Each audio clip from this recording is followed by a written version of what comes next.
in your mouth, balls in your mouth, balls in your mouth. Don't swim in the ocean, you'll get balls in your mouth. Balls in your mouth, balls in your mouth. Don't swim in the ocean, you'll get balls in your mouth.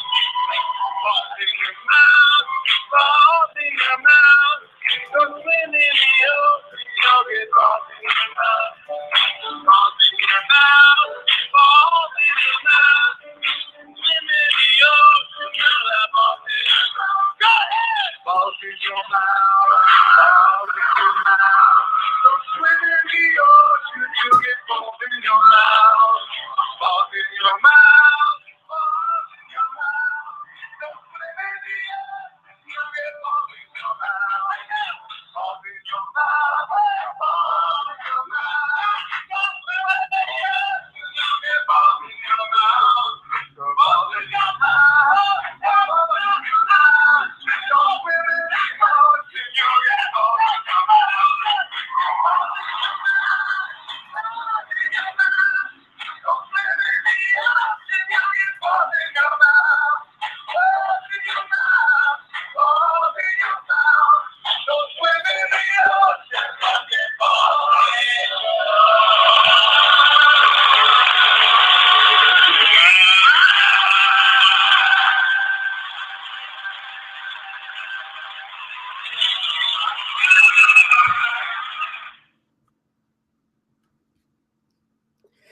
What's up,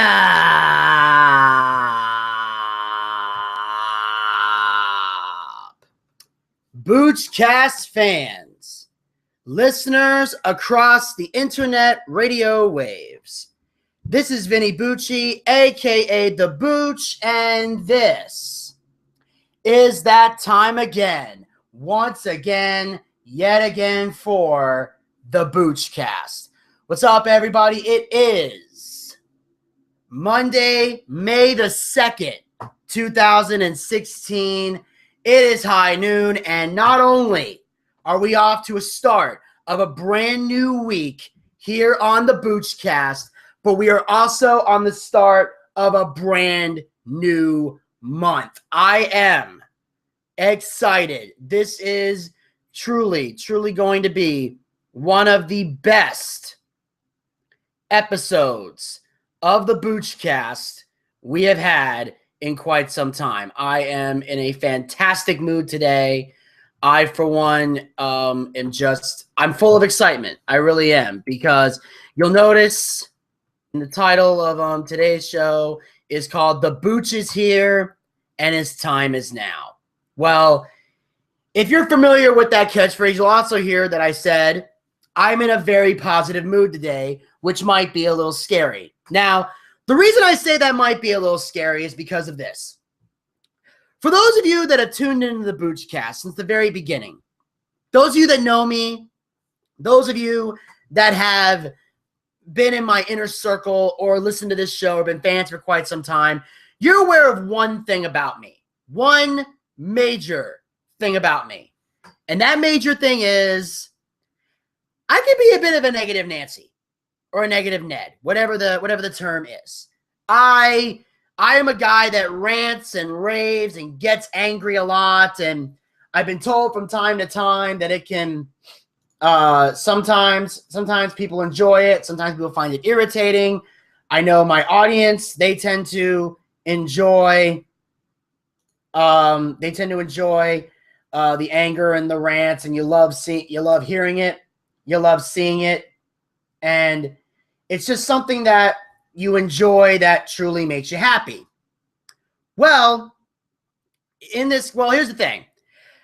I can honestly say today I'm in a positive mood. I'm in a great mindset. For the first time in a long time, the Booch is actually happy. And it kind of scares me a little bit, because I'm worried that if I start being happy, if I start being positive, if I start getting in a good mood, this show will suck. Like, I'm worried the show might suck if I was happy all the time, but I can't help it. Today, I am so filled with positivity. And no, it is not because of the new day. even though I am a fan of the New Day and I'm one of those people that's proud to clap and say, New Day rocks, New Day rocks, New Day rocks. But that's not why I'm happy, ladies and gentlemen. I am happy because of what has transpired over the last couple of days. Now, I mentioned it briefly on the taped show that I did Friday, and I say taped because I do have to mention one quick thing. Obviously, on Friday, I did not have a live edition of the show. There was no live Boochcast that took place. And I'm going to tell you why. I'll tell you why. There was two reasons why. The first reason was because the night before, the power went out in the house. So for most of Friday, we had no electricity in the house. We had to have somebody come over to the house. Somebody had to fix everything and get power back up and running. Another reason was because on Friday, I was down at TBS. I had to go down to the Adult Swim studio and film and appear in a film and internet show entitled Stupid Morning Bullshit. So I was gone for most of the day. I left early in the morning to get there so I could find the place and beat traffic and figure out what to do because I didn't want to be late. And they admired that about me, even though I learned that when you show up early to something, security looks at you like you're a little sketchy. But I got through that okay. The security guy and I are cool now. He understands that I was just there visiting. I was lost, not understanding what was going on. I did manage to get a phone call from Sally Skinner, who runs Stupid Morning Bullshit, and she was kind enough and gracious enough to, help me get to where it is that I needed to go. And everything worked out great. Everything worked out for the best. And I'm very, very grateful for that. I'm excited about that. And I look forward to seeing what's going to happen down the road. It's going to be a great show. It was a great show. And it ended up being a great show. Stupid Morning Bullshit was awesome. The fans enjoyed it. I enjoyed it. I had a great appearance on the show. I was very, very great. And I like this opportunity to publicly thank Sally Skinner and Jonathan Mitchell for having me on their show. It was a load of fun. I appreciate it. And I look forward to one day being on their show again and working with them again. It was a great experience. I answered a lot of questions. I reenacted the taking off the bra thing that I'm going to talk more about in a minute.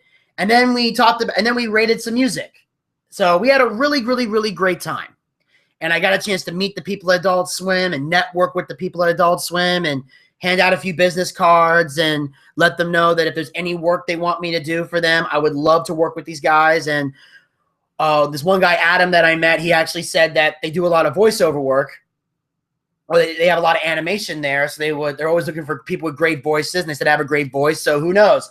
In the future, there might be an animated show on Adult Swim and I might get to voice a character. So I'm excited about that. But the main thing I want to talk about as well is what happened this past Thursday. This past Thursday, I appeared on Daytime Fighting League. Now, the Boochcast fans know that a few months ago in January, I filmed Daytime Fighting League. We took care of Daytime Fighting League. I was gone for a couple of days, taking care of the show, and I came back, had a great time with the show. It was exciting, and now it aired on Thursday, and I'm super excited about it. I love it. I loved how it went down. The match between me and Jaguar Durango was an amazing, amazing, amazing match. We had a boulder holder match where we were saran wrapped. We had one arm wrapped around our back. We were saran wrapped, and then we had to wear bras. And basically with one arm, I had to unhook the bra, and the first guy to unhook the other person's bra won the match. So I unhooked the bra, won the match, and am super, super excited because I get to advance to the next round, which will air at a later date. And I look forward to seeing what happens in that match. And for those that want to know what happens in that next match, you're just going to have to tune in to find out because I'm not telling anything. Like I said, I'm not giving anything away. I'm not telling you guys anything. I am keeping everything under wraps for legal reasons because people have been asking me all the time, what's going to go down in this show? And I say, I'm not giving anything away. I am going to keep my mouth shut. All I'm going to do is tell you guys when you can tune in. So obviously, because I'm going to the semifinals, it'll be a long time before I'm back on that show. But this week, Daytime Fighting League will air again this Thursday at 5 p.m. and the next match will commence. And even though I'm not going to be in this episode, I encourage all of you to tune in, check it out, and enjoy the show. I really do. I encourage you guys to continue to watch. I hope all my fans will watch Daytime Fighting League, support Daytime Fighting League. The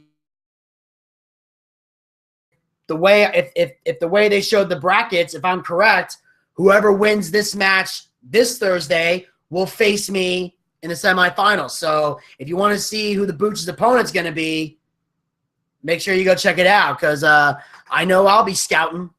I'll be scouting my competition, making sure everything is on the up and up and everything works out great. I'm excited. I'm looking forward to it. It's going to be a hell of a great show. And once again, I want to thank the people at adultswim.com for allowing me to be part of this and making me feel welcome when I came to their studio. And like I said, I look forward to working more with Adult Swim in the future. I hope that this is the one catapult that takes my career to the next level. I'm very, very, very, very excited about it. I hope to get to that level, get to that point, and truly be a part of this. It's going to be a great, great moment in time, and I'm very, very excited about it. And I really do hope that things work out great for me, because I'm in a level of positivity. The fan support that I've gotten from the fans at adultswim.com, the people in the chat rooms, the people who've been watching the show on adultswim.com and on their YouTube channel. It's on the Adult Swim YouTube channel. You can go check it out. It's already gotten 10,000 views. I am blown away by the support, and it's awesome. It's the greatest feeling I've had in a very long time. It really, really is. In fact, I actually remember that my longtime friend and mentor, Larry Wax, Larry actually called me that night, the night that it aired. Larry saw on my Facebook page that I had posted everything about it. He called me up. We talked about it. He may or may not have been recording for his podcast show, the WACHS Modcast. I don't know. But all I can say is I had a great time. I had a great conversation with Larry, and I remember at the end of the conversation, he told me to keep in touch because he may be getting employed soon. So there's a possibility that if Larry gets back on the air in terrestrial radio, he might take me with him and put him on his team. And I really hope that he does, because I've been asked a lot in the past since the Regular Guys show has debunked. Would I ever be open to teaming with Larry again? And I know I was asked this when I did the Art Howard show Art Howard at Night about a year ago. And he asked me, would I ever be open to teaming with Larry again? And I say the same answer every time. Yes, I would. I would love to work with Larry again. I consider Larry to be a great friend of mine, and Larry's a guy that's been very instrumental in my success in my career, because before I got on Adult Swim, the only other thing I was really known for was being on the Regular Guys show, and Larry put me on that level. And the Adult Swim is taking me to the next level. So this is the next level of my career. So the way I see it, when it comes to the Regular Guys show, I've already had my 15 minutes of fame. This adultswim.com is not a 15 minutes of fame thing for me. I went through that with the Regular Guys. This for me is a resurgence. This is the Booch getting back into the public eye. This is the Booch going in to the mainstream. This is the Booch moving on to the next level, next phase of his career. And if I get an opportunity to team with Larry on radio again, I would love to do it. The only catch, and this is just me being honest, the only catch in the whole thing is that if I did work with Larry again, I would want to have a paid position on the show. I don't want to be an unpaid intern again. I did that for 4 years. I worked with Larry for free. And I feel like in that time, I've paid my dues. I've earned my stripes. I've taken my lumps. I've gone through the hazing. I've gone through everything that a person should go through in order to earn someone's trust and be accepted. So I feel like I should get a paid position. And here's the thing. This is not an ego thing that I'm saying, or that something it's something that I honestly feel like I earned and I deserved. And I would not, and I haven't said this to Larry yet because we haven't really seriously talked about it yet. But if we get into a point where we seriously talk about it, I'm going to bring this up. But it's only because I truly feel like I earned and deserved it. If I didn't feel like I earned and deserved it, I wouldn't bring it up. I wouldn't ask for something that I didn't truly feel like I earned. And I think any Regular Guys fan will tell you the Booch earned his stripes. I paid my dues working with the Regular Guys. I have paid radio dues seriously. I have stepped up in ways that most interns never did. Never did. And I feel like I earned that right. And I feel like, now obviously if Larry and I got signed to contracts, I don't expect to make the same amount of money as him. Larry might get paid $200,000-$300,000 a year. Naturally. He's a star in radio. He's a veteran in radio. He deserves that kind of money. I'll probably get something like, maybe $40,000 a year or something like that. Let's say they want to offer me a contract, $40,000 a year. I'll sign it. Now, obviously, as the years go by, I might renegotiate and make more money if I feel I've done a good job in that period of time where I can ask for more money. But if they want to start me off, hey, we'll start you off at $40,000 a year. I'll sign. I'll take it. It's a paid gig in radio. It's a paid gig in entertainment, which right now is what I'm looking for, a paid gig in entertainment. So that way I can support myself while I do all the other things that I do, like stand up and the work with Adult Swim and other things. But also, I want to be able to be at a point in my life where I'm not financially dependent on the big orange box, where I don't have to have that type of day job anymore. My goal is to get out of that environment. I don't want to permanently be there. Because, that's the thing. In spite of all the success I've had, I still have to go to that big orange box. I was there yesterday. I have to go there again tonight. I'll be there again tomorrow night.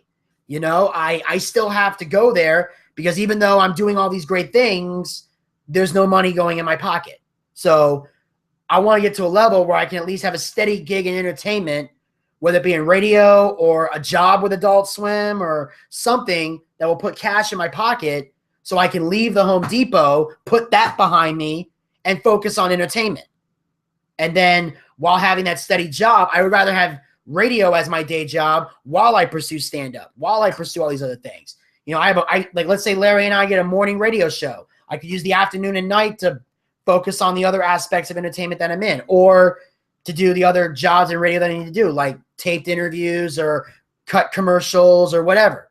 And then when my ship's over there, take care of the other stuff that I would normally take care of. And like I said, if I could do all of that, if I could have a job in radio, stand-up, and working with Adult Swim, get paid for all three, and have enough money to pay my bills and financially take care of myself, that would be it for me. My life could stop right there and I'd be happy.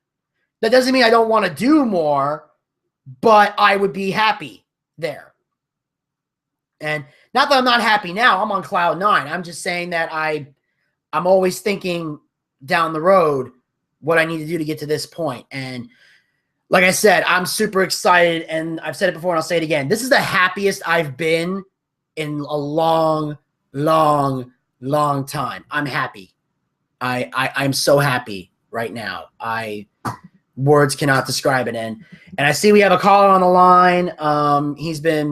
He or she has been, fading in and out, calling, hanging up. I understand. So I'm sorry to keep this person waiting, but I just had a lot of stuff I wanted to say at the top of the show. I had to get it off my chest because I'm just so happy. So what I'm going to do is I'm going to put this caller on the line. We'll see what's on this person's mind before we talk about the other things we want to get into today. And hello, you're on the Boochcast. Booch, this is Frank. Oh, Frank. Hey, buddy. Yeah. Hey, how you doing? You're so hard to get a hold of. I sent the thing. I was on Facebook, and I got a Vinny Booch in South America. I said, that's not going to work. Wait, there's a Vinny in South America? Damn. Booch is getting around. I said, that's not going to work. I said, I don't know you, but that's not going to work. Well, okay, a couple things. Yeah, man, you just got to find. The one, Oh, I'm sorry. the one thing that you did last night, having the on your phone about how it turned around for Payback, that was awesome because at least I can go there and see who won the matches, who didn't win the matches, and that was awesome because even though we can't find it anywhere to watch, but with that, it lets me know it's like I'm there. Yeah, absolutely. That's something I've always been doing, Frank. This goes all the way back to when we used to go to the Hooters. You ever notice how after matches I would always have my phone in my hand? It's because I was tweeting out. That's because I was tweeting out those results because I had people online that loved it, depended on it. Some people get disappointed if I didn't do that. So that's why I do it, because the fans, they love it, they appreciate it, and I also try to use it as an opportunity for people that want to live chat during the show. It's just it's just another exciting thing that I've done in wrestling, and especially when I was on the radio back in the day with the regular guys, it was very helpful. So in case you're wondering, that's why I did it, and I've been doing it for a long time. So anybody that can't see the show, you can always check the results there, and I only post the results because unfortunately that's all the character space Twitter gives me. Why? I don't know. It's how they do the website. It's 140 characters. So I can't post the whole match piece by piece. If I did, it would be too much Twitter. And it's just the results of the matches is enough Twitter as it is. So you gotta be mindful of how often you tweet sometimes, because there can be such a thing as overkill on Twitter, and I've learned that over the years. Well, yeah, I went to Mazzy's yesterday, and I talked to Nick. Nick said before there's any more pay-per-views, it'll be about a year. And then, what do you mean it'll be about a year? And then, I don't know, I'm not going to wait a year. I'll go drive to the wrestling thing. I'll drive there. I don't care. I mean, a year. Well, give you a year.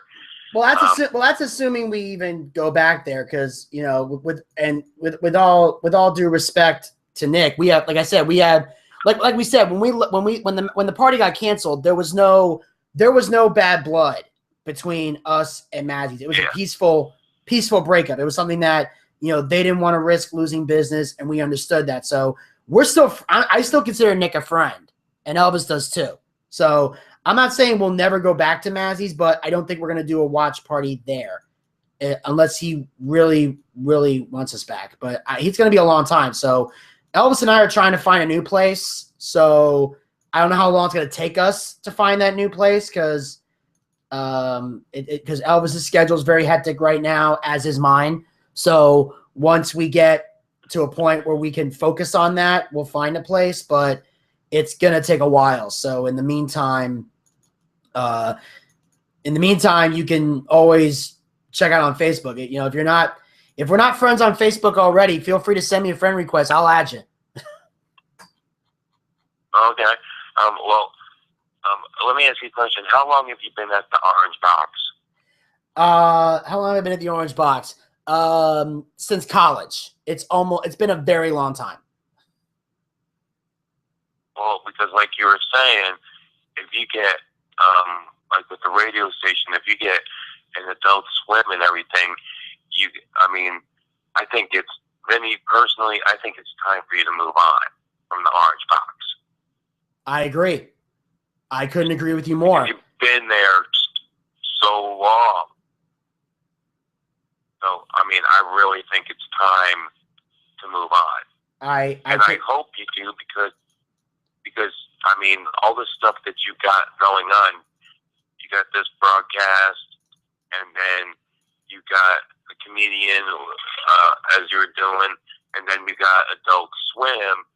I think if they pay you, I think you'd be set, because all the money from the Orange Box, all it's doing is not even going into your pocket, it's going towards the bills, and then once the bills are paid, you're lucky if you have $5 left. Yeah. That's why Little Caesars is so popular. It caters to poor people like me. Mhm. Exactly. So I'm hoping all this stuff goes through because it's not fair. And if you've been at Home Depot for so long and you're not having any money afterwards, well, it's time to move on, because if you don't have anything to show for it after your check, then you need someplace else. Yeah. I've said that for a long time. Unfortunately, like I said, it's been a long road to get to this point. You know, I've had to pay a lot of dues. I've had a lot of setbacks. I've had a lot of issues go down. Like when I was at the regular guys show, I was on the cusp of finally getting more to do, because on Larry's last day, or what we would find out later would be his last day, because it's not like the thing is, because people don't understand, Larry didn't find out he was fired from the regular guys until the show was over. Towards the end, he got called into the HR office, and that's when they dropped the bombshell. So it's not like they told him in the morning, "This is your last show, you're being fired." No, he got fired as soon as they were off the air. And so when we were on there, Larry and I were talking, and Larry's at the point saying, "You know what?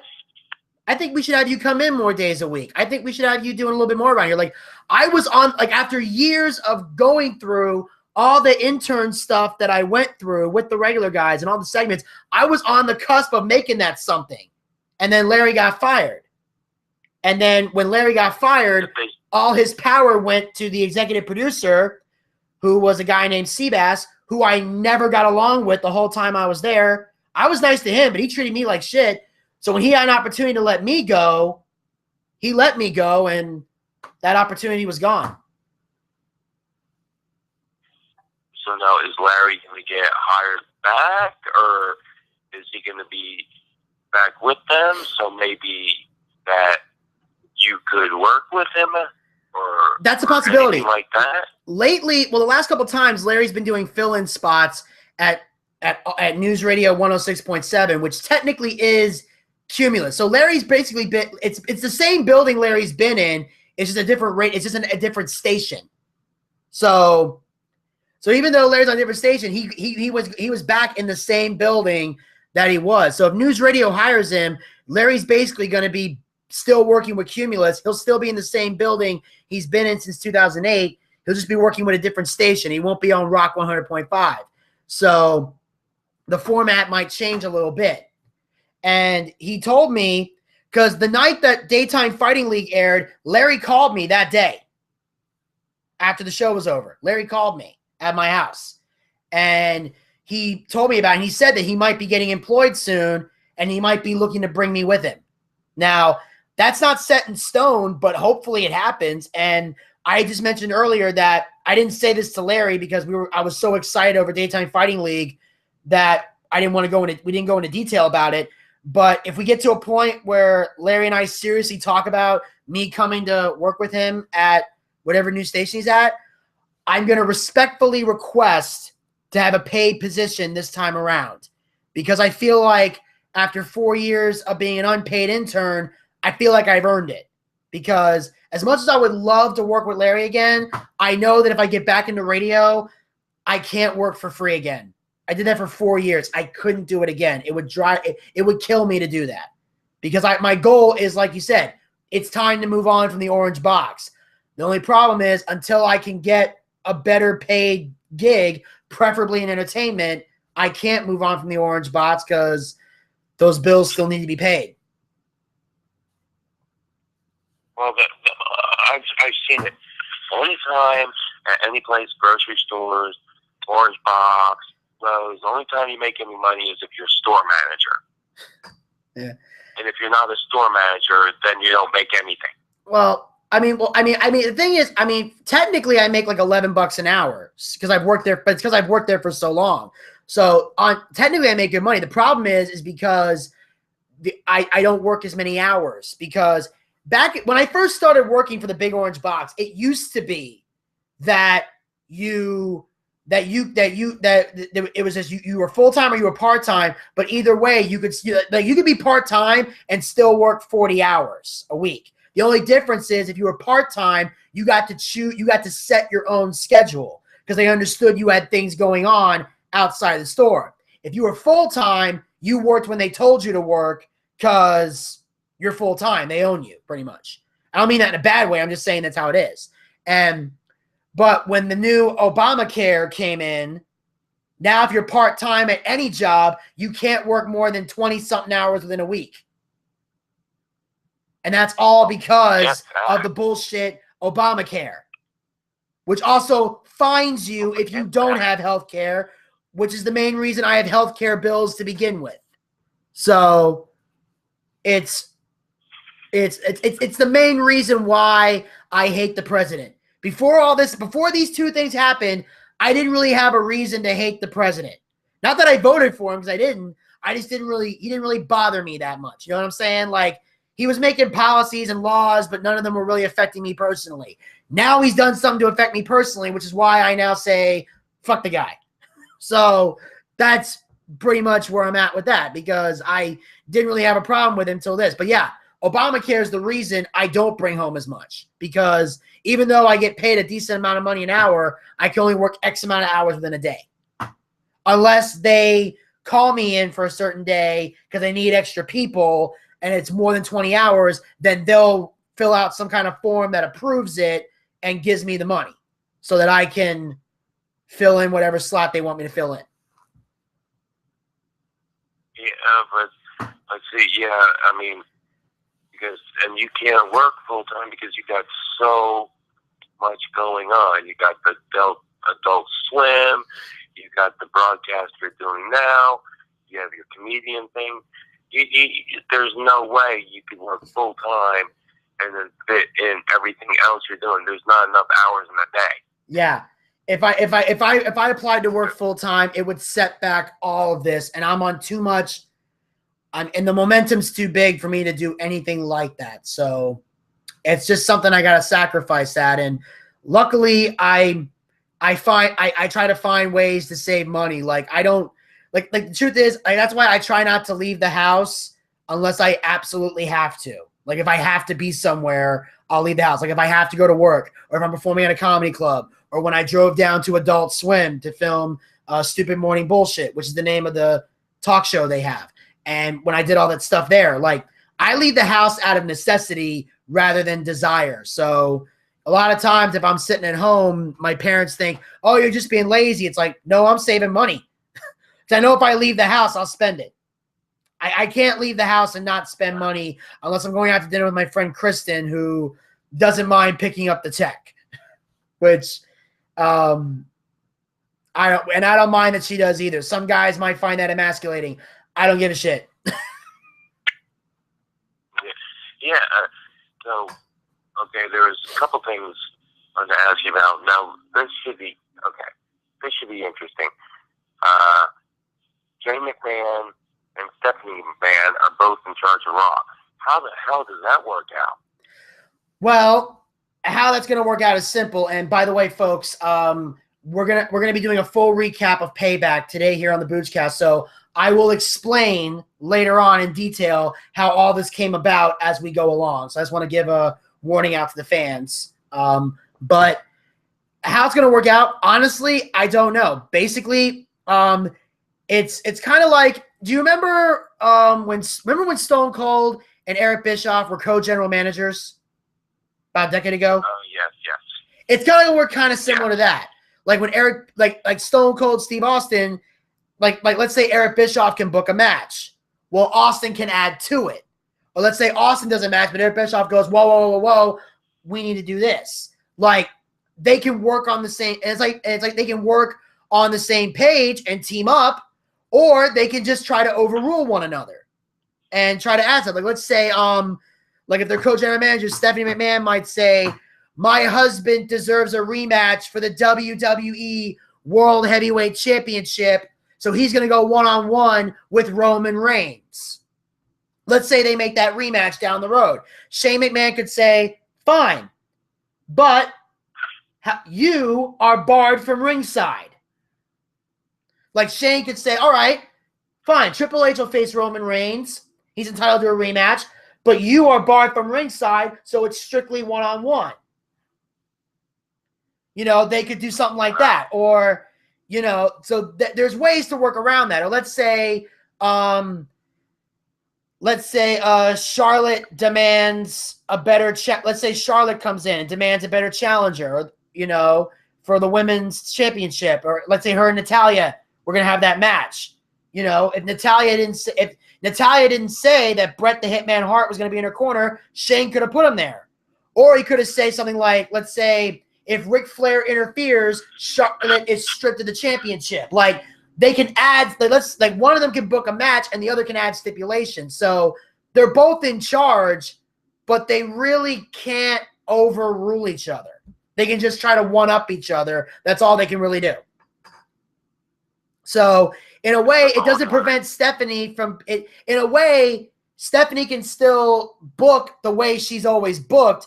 It's just that Shane can overrule something if Stephanie tries to do it authority style, where she tries to stack the deck against a superstar. Shane McMahon can level the playing field. Like, he can't overrule her, but he can add to it. So it's going to be kind of like that. That's the best way I think I can describe Shane and Stephanie working together. Okay, another question. Who are those two idiots with AJ Styles? Oh. They're They came out of the blue. Okay. Do you remember do you remember the Straight Edge Society that was led by CM Punk? Yes. Do you remember that one tall guy, Luke Gallows, that was in it? Yes. He's one of those guys. That's Luke Gallows. Where's he been? He's been in New Japan. He's been in Japan. Well, first he was in TNA. He was called Doc Gallows, and he was in a faction called the Aces and Eights, which was led by Bubba Ray, who was Bully Ray down there when the Dudleys were in TNA. So, and then he went to New Japan, where he joined a faction called the Bullet Club, which is one of the most popular factions, or was, before it got disbanded, one of the most popular factions of all time. So him and Carl Anderson, who's the other guy, Carl Anderson, they were a tag team in New Japan Pro Wrestling. And they also wrestled in Ring of Honor for a while, because Ring of Honor and New Japan have a joint promotion deal where they, from time to time, Ring of Honor wrestlers go to Japan and New Japan wrestlers come to Ring of Honor, and they kind of work things out. And they still do that, even though now New Japan is starting to have a working relationship with WWE or NXT, technically, where they're bringing in guys to NXT, like Asuka, for example, or Hideo Itami, or Finn Balor. Like, they were coming over. So they're kind of doing that. So that's who they are. They're Doc Gallows and Carl Anderson. And the reason they're friends with AJ Styles is because before Styles came to WWE, he was in New Japan as a member of the Bullet Club. Okay. Well, then that explains a lot. Yeah. The three of them were in New Japan together, although technically AJ Styles, they turned on AJ in New Japan and kicked him out of the Bullet Club because he was leaving to go to the WWE. So they did a storyline where they wrote him out by kicking him out of the Bullet Club. So that's why there were rumors that the three of them were going to form, and then they came to WWE and revitalized the friendship, because nobody in WWE knows what the hell's going on in New Japan unless you're a guy who watches all types of wrestling, which not everyone in WWE does. Some people there just watch only WWE. So that's who they are. It's Luke Gallows and Carl Anderson. Now, another thing, supposedly last night there was an injury. Yes, Enzo Amore. One of the wrestlers? Enzo Amore suffered a severe concussion. Is he new? He technically WWE. He's new to WWE, but him and Big Cass have been in NXT for a very long time. They were friends in NXT. They were a tag team in NXT, and they got called up to WWE the night after WrestleMania. So they're new to the main roster, but they've been in NXT for years. In fact, they're the longest tenured tag team in NXT. They've never been the champions. Wow. But what happened was that injury was not supposed to happen. It was an unplanned injury. Simon Gotch, when he threw Enzo into the ropes, he kind of fell and hit the middle rope or the bottom rope, and it snapped his neck back, and he hit his head on the barricade, fell out and hit the floor, and he wasn't moving. And they were trying to see if maybe it was just an injury and he was going to get back up, but then the referee threw up the injured signal, and when they found out that Enzo was unresponsive, they waved the match off and rang the bell. So technically the match is a no contest. So I don't know what that means for the championship, what that's going to do for the tag team finals. But yeah, although they have said that Enzo has a severe concussion, although now since they got him out of the hospital, he's been responsive. Like he's still up, he's still alive. It's just that he was able to wake up. Like he's not dead, he's not paralyzed, he's okay. It's just that he's gonna have to wait several weeks before he can get back in the ring because he has to go through the concussion testing process. So I don't know what that's gonna do for the tag team finals. If it's just gonna be the Vaudevillains going on to face the New Day or not, but I do know that Enzo won't be. He'll only be out of action for a few weeks. He just got a concussion. So nothing's broken, nothing's sprained. He's not going to be out of action for months at a time. He's going to have to wait a few weeks before he can come back to the ring. Well, it reminds me with the concussion thing, it reminds me of the one guy that died that always did the flying headbutts from the rope, Chris Benoit. Yeah. And he always would use his head to do a head to fly from the corner of the rope. Yeah. And that just reminded me of him because he was always using his head and flying from the rope. And I don't remember. I don't know if he died because I think he died because of concussion or too much banging the head on. No. Well, first of all, Enzo Amore wasn't doing a move that used his head. He just got thrown into the ropes really hard by somebody else. So that's why he got the concussion. Because it wasn't Enzo diving off the ropes and hitting his head. It was someone throwing him and botching it. That's what happened. And second of all, Chris Benoit committed a double murder suicide. That's how he was killed. He killed his wife, he killed his son, then he hanged himself. And some say it was caused by the brain damage, the CTE brain damage he suffered from doing diving headbutts so much. Other people just think he was an insane monster who planned the whole thing. I don't know. There's been controversy back and forth surrounding that, but that double murder suicide was what led to the WWE eventually becoming the PG, politically correct show it's been known to be. That was one of the catalysts that made that happen. And it also played a major role in WWE being very strict with its drug policies because when they did an autopsy on Benoit's body, they saw it was a therapeutic amount. It wasn't an excessive amount of steroids in his body. So people started thinking, oh, it's roid rage. He got roid rage and killed everybody. And then it gave a question about steroids in wrestling, which popped up again. And again, Vince had to fight it and explain it that we do drug testing. We have a punishment option, but that's not good enough for the mainstream media, which is why I despise them because they want to be able to look Vince McMahon in the eye and say the WWE is completely drug-free. Okay. First of all, Vince McMahon's not giving drugs to his wrestlers, but he can't look you in the eye and say that when these guys go back to the hotel room, they're not shooting up with drugs or steroids or smoking pot or anything like that. Vince can't monitor his wrestlers 24/7. All he can say is, I have a drug test in place. If they test positive, we act accordingly.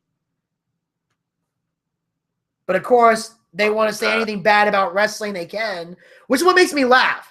They love to view wrestling as this fake show until something like this happens. Then all of a sudden, they want to regulate it like it's a real sport. That's why mainstream media, it's a list of many things that makes me vomit about mainstream media. Now, before when it was back when it was did China when she was in DX, did she do steroids? Some say she did. I don't think she openly came out and admitted it, but she definitely looked like she did. I don't know for sure if she ever actually did steroids. I don't know. I can't say that she did. I haven't heard anything that tells me otherwise, but I do know that she got plastic surgery. Eventually, she later on in life, she got plastic surgery so she could look more feminine. I think that's when she was trying to make the transition to being, mamacita to Eddie Guerrero's Latino Heat, or when she was starting to pose for Playboy, and when she eventually made the transition into adult film, she got plastic surgery to look more feminine. Because when she first came into WWE, she didn't look feminine at all. She looked like a muscular, bodybuilding woman, which is nothing wrong with that. I'm not trying to say she's unattractive or anything. I'm just saying she tried to look more, eventually she got plastic surgery to look more sexually pleasing to the eye, to the average male. But in terms of steroids, I can't say for sure because I haven't seen any interviews where she's admitted to using them.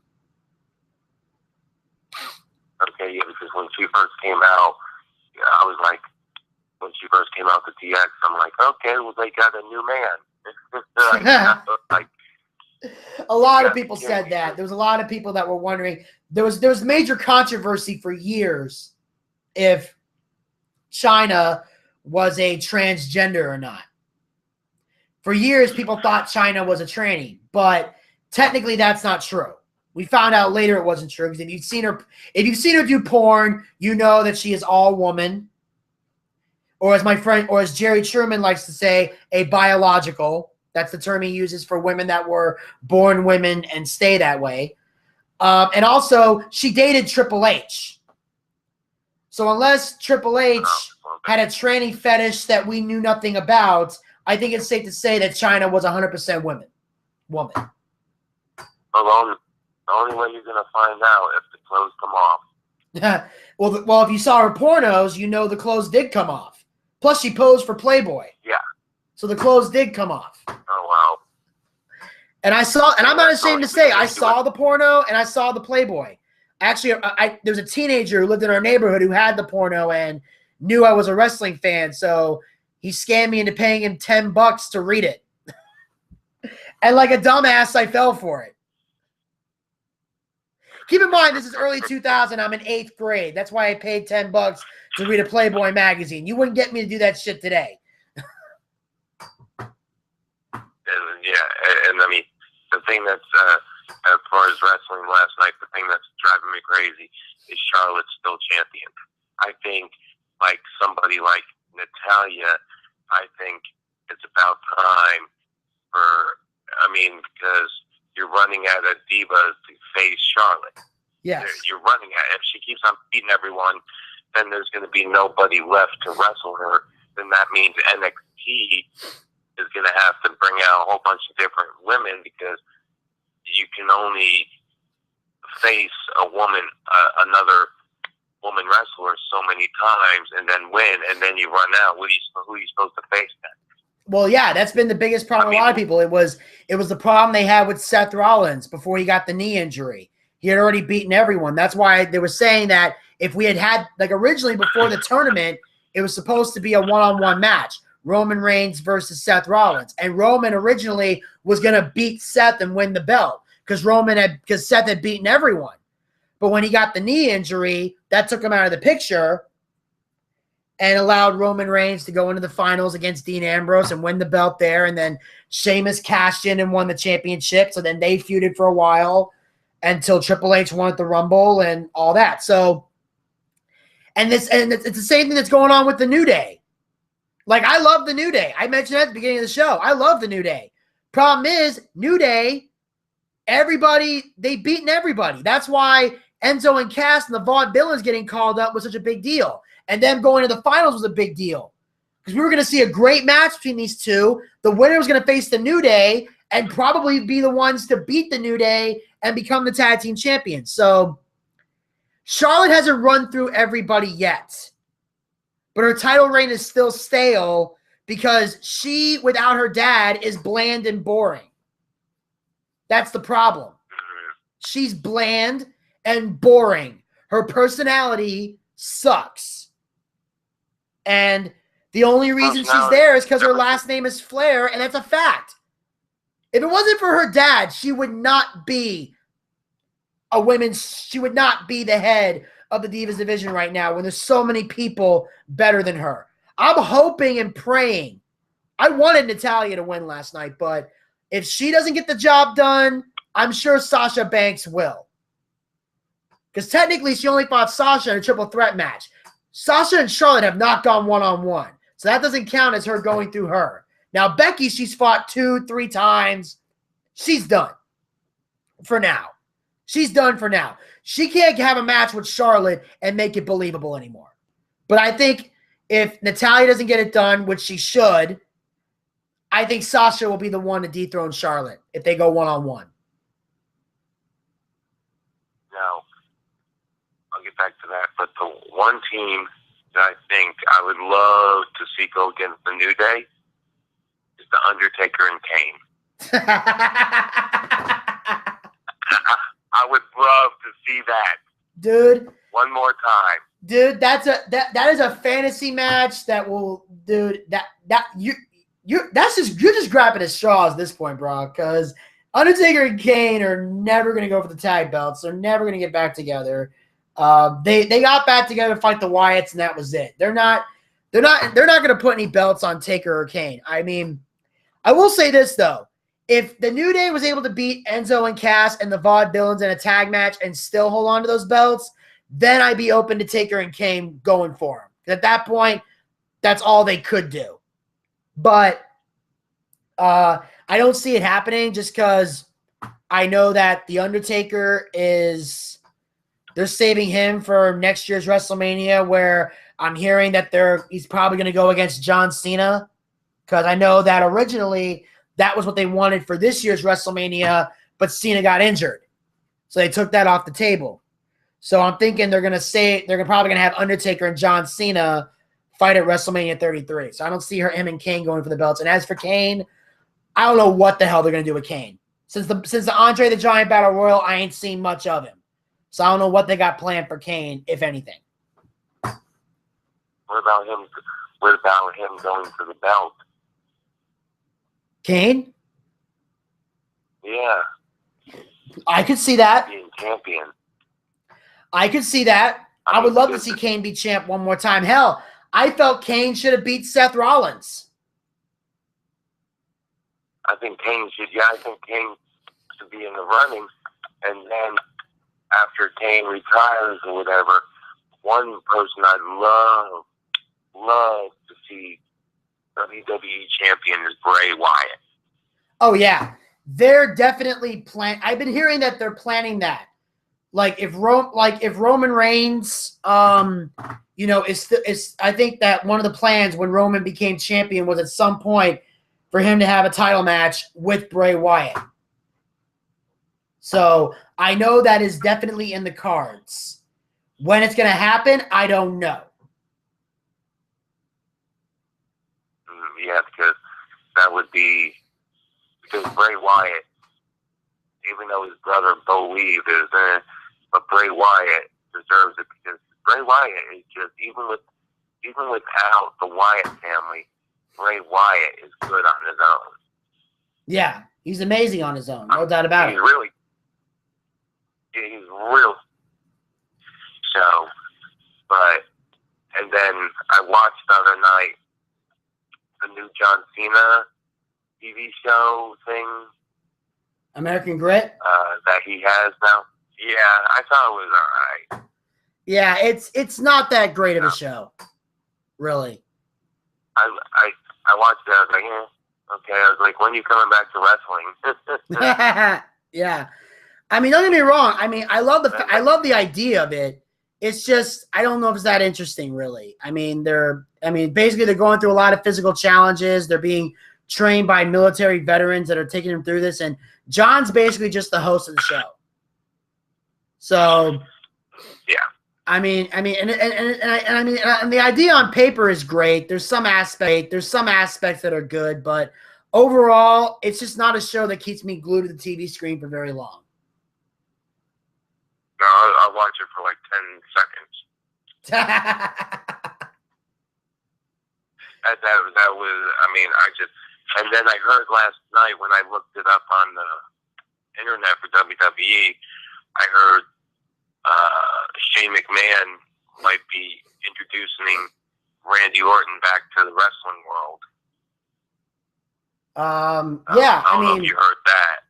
Who will be introducing Randy Orton?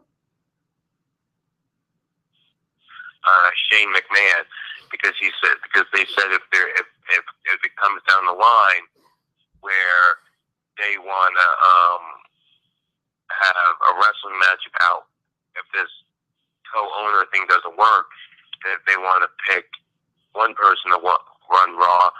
Well, Stephanie McMahon would have Triple H, and then they said Shane McMahon would pull out. He would have Randy Orton. Probably. I mean, to see if they get whoever gets full coverage. I mean, full control of Raw. If this co-op doesn't work, but they said that might be down the road. Yeah. I mean, there's always that possibility down the line that could happen. I mean, Randy Orton and Triple H work together well as a team. I think that they both have extraordinary. I think they're both, great talents. They have great chemistry together, so they could build a rivalry out of that. Hopefully Orton would win, but that's going to be a long time before that happens. I think they're going to keep it the way it is for now for a while.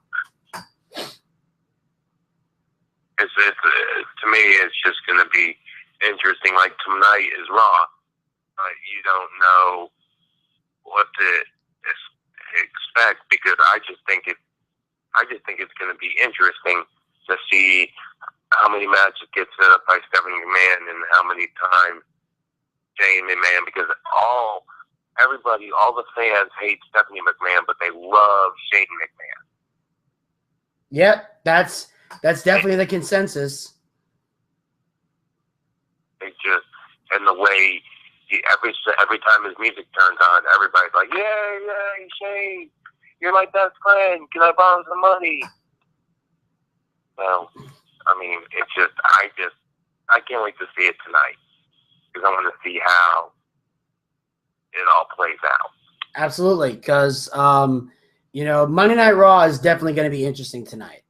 It's going to be an interesting show. I'm definitely going to check it out when I get home from the big orange box because I know an internet site where I can find it. I'm definitely going to check it out, and I'll definitely be talking about it tomorrow on the show. Good. Well, I will let you go so you can talk some other stuff, and hopefully we'll talk to you soon. All right, sounds good, man. Talk to you soon. Okay, bye, Vinny. All right, see ya. And that, ladies and gentlemen, was Frank, who had a lot of questions and a lot to say, and it was cool. He kept it under an hour, which I found very interesting. Glad I got to get a lot of things on my chest before he spoke. I know there was one person that called in earlier. It was some kind of weird Skype name, but whoever that person is, if you want to call back in, feel free. We'll take your call. I didn't know Frank was going to talk that long. If I had, I would have put him on hold for a sec. But on that note, ladies and gentlemen, I now will bring to the show my co-host. He is an hibachi chef. He is a singer-songwriter. Always has a great mind for wrestling. Always a pleasure to have him on. Ladies and gentlemen, please welcome to the Boochcast, Desmond.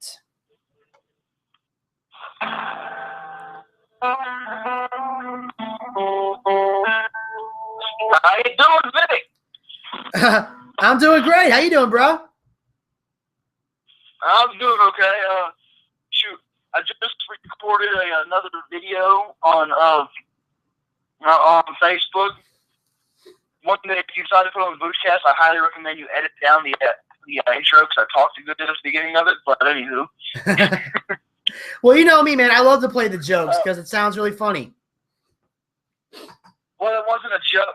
When I played that one, it wasn't a joke. I was just kind of giving an update to what's going on, what I'm gonna put on music, upload later. Okay. But it's an interesting thing. The Animals' House of the Rising Sun. Everybody knows House of the Rising Sun. Yes. Okay, I recently found out, and by recently I mean I was reading about it this morning, that House of the Rising Sun was originally an Animal song. Hey, what song? They got there. I said House of the Rising Sun was originally not by the Animals. Oh. They got their version by listening to Bob Dylan's version, who learned it from another artist. But apparently, the oldest known version of House of the Rising Sun was called the Rising Sun Blues and was recorded in 1905. Damn! This song is old. And the exact origins of this song are known because it's not like nowadays where everybody writes down who has the rights to what song and everything. Back then, just folk singers just took from one person's song, adjusted it a little bit, and made their own. Wow, but that is quite possibly the most interesting thing about that song I ever heard, because I've never in my life would have imagined that would be a Bob Dylan song. Well, Bob Dylan's version is a little less eerie. I actually listened to his version.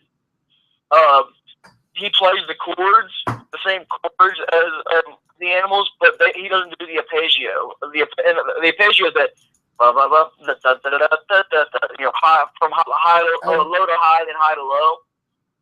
He just plays the chords, or plays more like instead of. Here, I'm gonna try to see if you can hear it on my guitar. Give me a second. Here's the Animals version. It's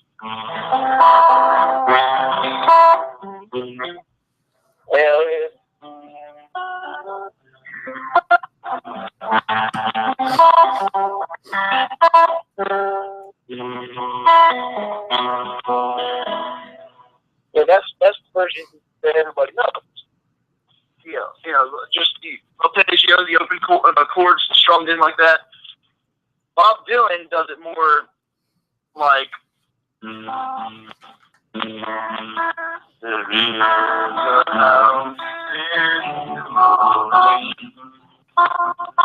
he just more like a basic folk picking. Like, there's a house in New Orleans. They call the rising sun. I'm sorry. I'm trying to imagine Bob Dylan doing this song. I'm trying to process it. Like, my mother was a tailor. Not how he does it, but okay. I know. I'm just doing a Bob Dylan voice and just fucking around. So I went through and I decided, you know what? Since this version's been done by everybody and their mother, so this song's been done by everybody and their mother anyway, I decided I was going to take those same chords and do my own adjusted version of it. Yeah. And I had a little bit of fun with that. And the truth is, I was only doing that to procrastinate because I'm in the middle of practicing 2 songs that I promised to put up on Facebook. One of which that I've been saying that I don't want to have up since January. And that's the David Bowie song, right? Yeah. At least now I've got the song picked out. That was the problem, was finding a song that I could play that would still sound good on an acoustic guitar. Yeah. So the hard part's over. Now you just need to record it. Well, no, now I need to get. It's still not an easy song. The problem I'm having with this song is I love playing it, but I mess up the rhythm. The rhythms for the guitar and the vocals, the chorus, are kind of weird. So I'm trying to get it down to where I can do it smoothly before I try to record it. Alrighty, that makes a little bit of sense. Yeah, and the other song is I've got somebody on my Facebook who who likes my page. I'm not sure who the hell they are, but I'm assuming it's someone from the Booch. Their fan, one of them added my page, and then she probably got me from them or something like that. And she requested that I do a song as a tribute to her son who passed away. So I'm going to do Chris Daughtry's Gone Too Soon. And I'm currently working on practicing that to where I can get that smooth as well. That's awesome, man. I'm sure you must have been honored to get that. Yeah, absolutely. And it's in one sense I'm honored, in another sense I'm like stressing because it's like I feel that's a lot of pressure because I'll fuck that up. If I do that wrong, then it could be taken as a sign of disrespect. Yeah. So this is definitely something that you want to take your time and make sure you record it perfectly. So and I think that she'll respect that you're going to take the time to make sure it's perfect before you put it out. I think that she'll have more respect for that rather than have you put it out immediately and have it look bad. Absolutely. I hope, and it will be. As like this is one of my favorite songs.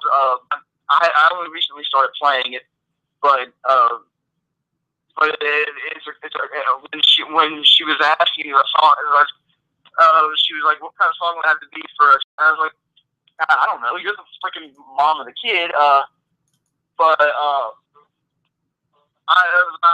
I'm like, listen to this song. I told her what song to listen to. She went on YouTube and she's like, that's beautiful. That's great. I'm like, cool. That's what I'll play. It's just it's one of those songs. It's a great song. I hope to be able to get it up.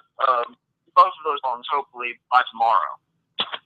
Awesome. And as soon as I see them, I'll be sure to, set them up, download them, put them in the Boochcast, and we'll play them on the days you're here. So, but anywho, that's what I've been up to.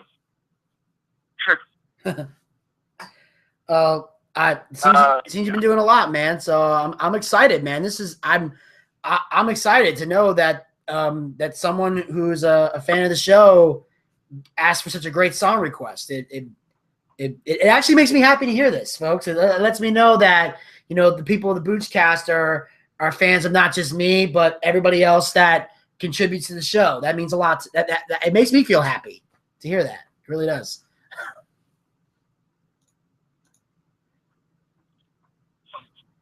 So, me and you had some disagreements about Payback last night. That we did. Yes, Desmond and I, we were Facebook chatting about Payback as it was going on. Although Desmond had to work a little later than me on Sunday, so by the time he got to the first match, I was already watching the main event. So, and then by the time he got to the second match, I was already tweeting, putting stuff out, doing some last minute, recording of audio clips before the show started. But yes, Desmond and I had quite a few disagreements about Payback, and we're going to get into Payback right now. I know when Frank called in earlier, we talked briefly about a couple of things that went down because he's one of those callers that doesn't know we go step by step, which, I sometimes can't control. But we didn't give away everything, so now we'll get into the full recap of it now. And the show opens with the New Day. We got the New Day coming down to the ring, celebrating, all happy in Chicago. And here's what the New Day has to say about about WWE Payback.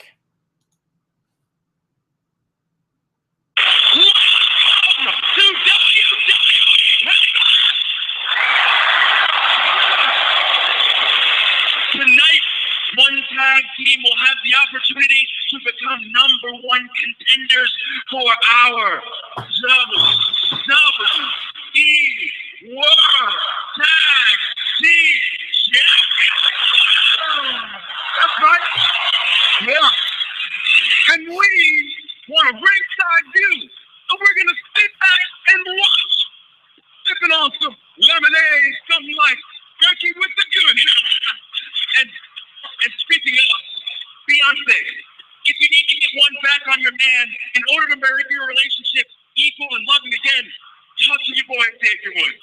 I am on Twitter at Xavier Woods PhD, and my DMs are open. Baby. It goes down in the DM. Times are a-changing.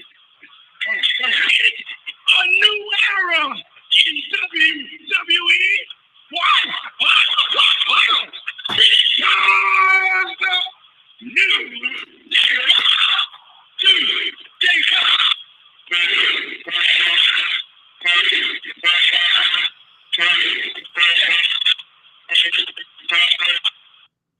You know what? I have to agree with Big E. Sometimes it does go down in the DMs. Yeah, I will say, at least with this one, they didn't talk about it. They didn't make a big deal about the whole booty thing this time around. I think it's because they knew that this match wasn't about them, even though technically the tag team tournament was sponsored by Bootios. So they could have did a whole Bootio thing if they wanted to, but I guess they opted out. I guess they really wanted to take the finals of this match seriously so they could scout who their potential opponent was going to be. I hope they keep that route going because you know how I feel about that. That to me is the worst part of their promos. I can't stand that. Yeah. Desmond is not a fan of Bootio's cereal.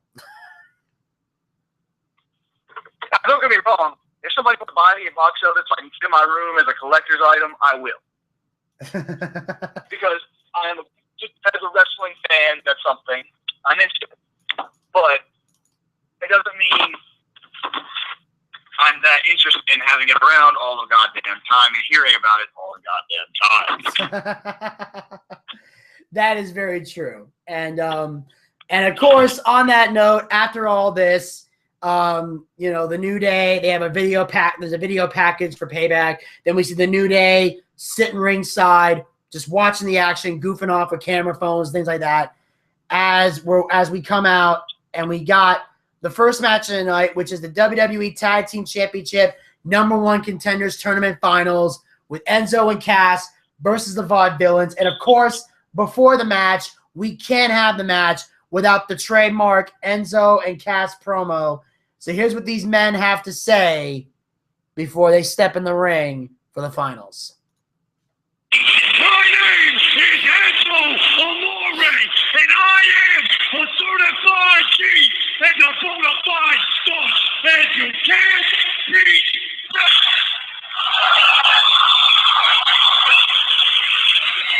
And this right here, this is Big Cass, and he's 7 foot tall, and you can't beat that. So the room, here is guys in the room, how you doing?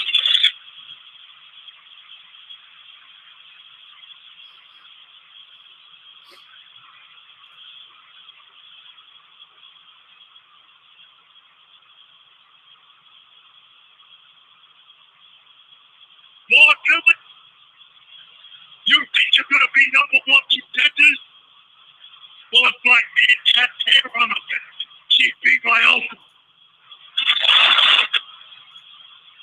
You again, the 2016 certified G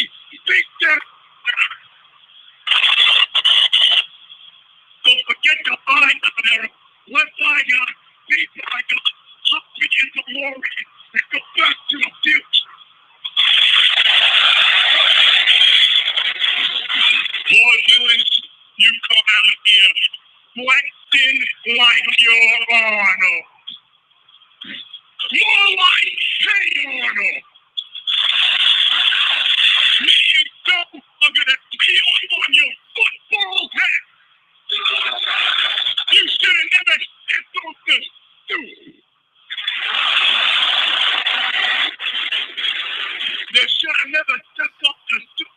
They say that there is no elevator to get to success. You gotta take the stairs. But for people like me and Big Cat, that's why there's an escalator.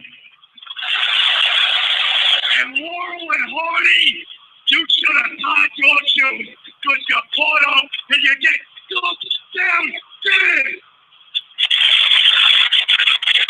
And we will prove to them that there's no way one more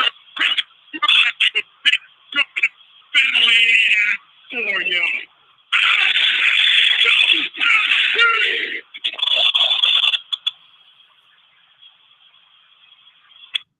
Okay, I want to take a moment to say right now, if you understood the Hey Arnold references, you're awesome. I understood every last one of them. I was like, yes, this is fucking brilliant. Now, I will say, for most of the people who are watching wrestling today, those references are a little on the old side. Very true. The kids are sitting there going, what the hell are you talking about? But every 90s kid in that audience is laughing hysterically because we all remember. First of all, everybody remembers it. Most people, everyone our age should remember Hey Arnold. If you don't, there's something mentally wrong with you. My dad loved Hey Arnold. Me and him would watch that before I went to school every morning. That was his favorite cartoon. Awesome. I used to watch it. My dad never watched it, but I know that Sonny and we used to watch it all the time. And I was always glued to the screen when Hey Arnold came on. It was awesome. And the Stoop Kid episode's still one of my favorites ever. My brother and I laughed our asses off at that one. Yeah, it's like Stoop Kid never leaves his stoop. Never until the very end of the episode. Yeah. And then he jumps off and tells Harold. Our favorite line was at the end when Harold drops the popsicle stick on his stoop, and then he jumps down that last step. He has that look of terror in his eyes. He goes, "I'm going to roll you downtown." And he goes, "Mommy," and starts running. That's still one of my favorite parts. He says, "Come here, fat boy. I'm going to roll you downtown." Yeah. It was a fantastic. I mean, but anywho, I digress. The fact that they made Hey Arnold references were freaking awesome. It points to the fact that Big Cass and Enzo aren't much older than we are. They grew up watching the same cartoons we did, so they're sitting there making these references, and we can relate to these guys. Yeah, and the more relatable a wrestler is, the easier it is to get behind them. Absolutely. And of course, after this great promo, we get to the actual match: Enzo and Cass versus the Vaudevillains. A letdown, and not because the wrestling was bad, but something happens that WWE did not plan. Nobody did. No one planned it. No one saw it coming. It was the freakiest thing that happened when God sent Enzo into the ropes. Enzo caught his head on the bottom rope and was legitimately knocked out. So the match technically ended in a no contest. So that means there are no number one contenders to the New Day's tag team belts, at least for now. I don't know what they're going to say on Raw. But for those of you that were listening, that have been listening at the beginning of the show, you know what happened, because that was one of the questions Frank asked me when he called in. But for those of you that are just joining us, basically there has been news circulating about Enzo Amore all night, and it says here that the final verdict on Enzo Amore is he suffered a severe concussion, and he is not going to be like, he's not like, nothing's broken, nothing's sprained. He's not going to be sitting on the sidelines for months. However, he will be off TV for several weeks while he goes through the concussion process. He was released from the hospital before Payback went off the air. He was released from the hospital. So he'll be out of action for several weeks while he recovers, and he'll have to undergo medical testing and concussion testing before he returns to the ring. And unfortunately, Desmond's call just dropped, which, by the way, for new listeners, it tends to happen when Desmond's on Skype. It tends to drop out. Hopefully he'll call back in. But until he does, I'll just say one more time.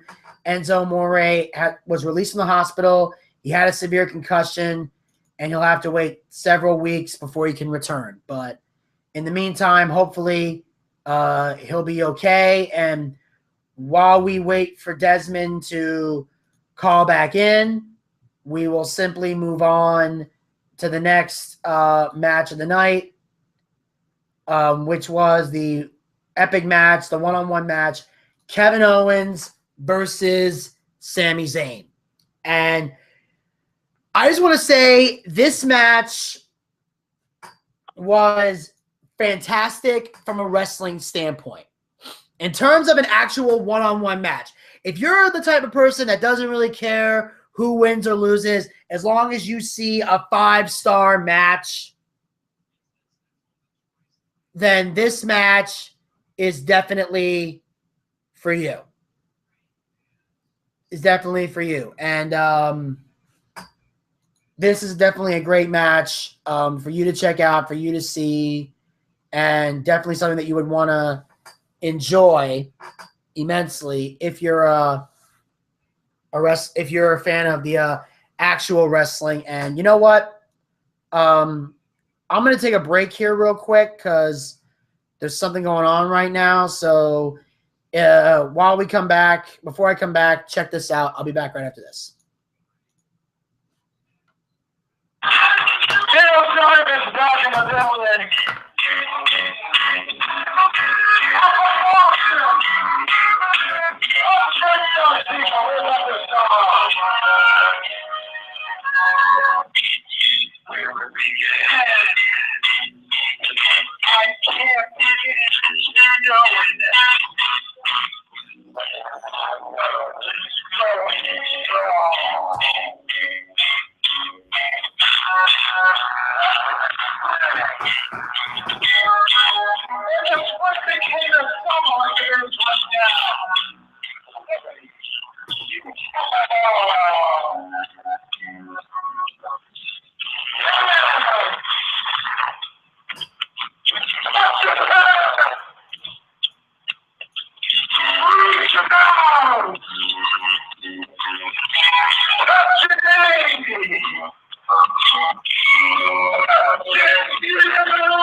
Hello, and welcome back to the Boochcast. During the break, we played Derek Shapiro singing Sweet Caroline at a recent karaoke event. Anyway, the reason I had to take a quick break was because while I was trying to talk about the Sami Zayn-Kevin Owens match, my brother was watching a video on his phone.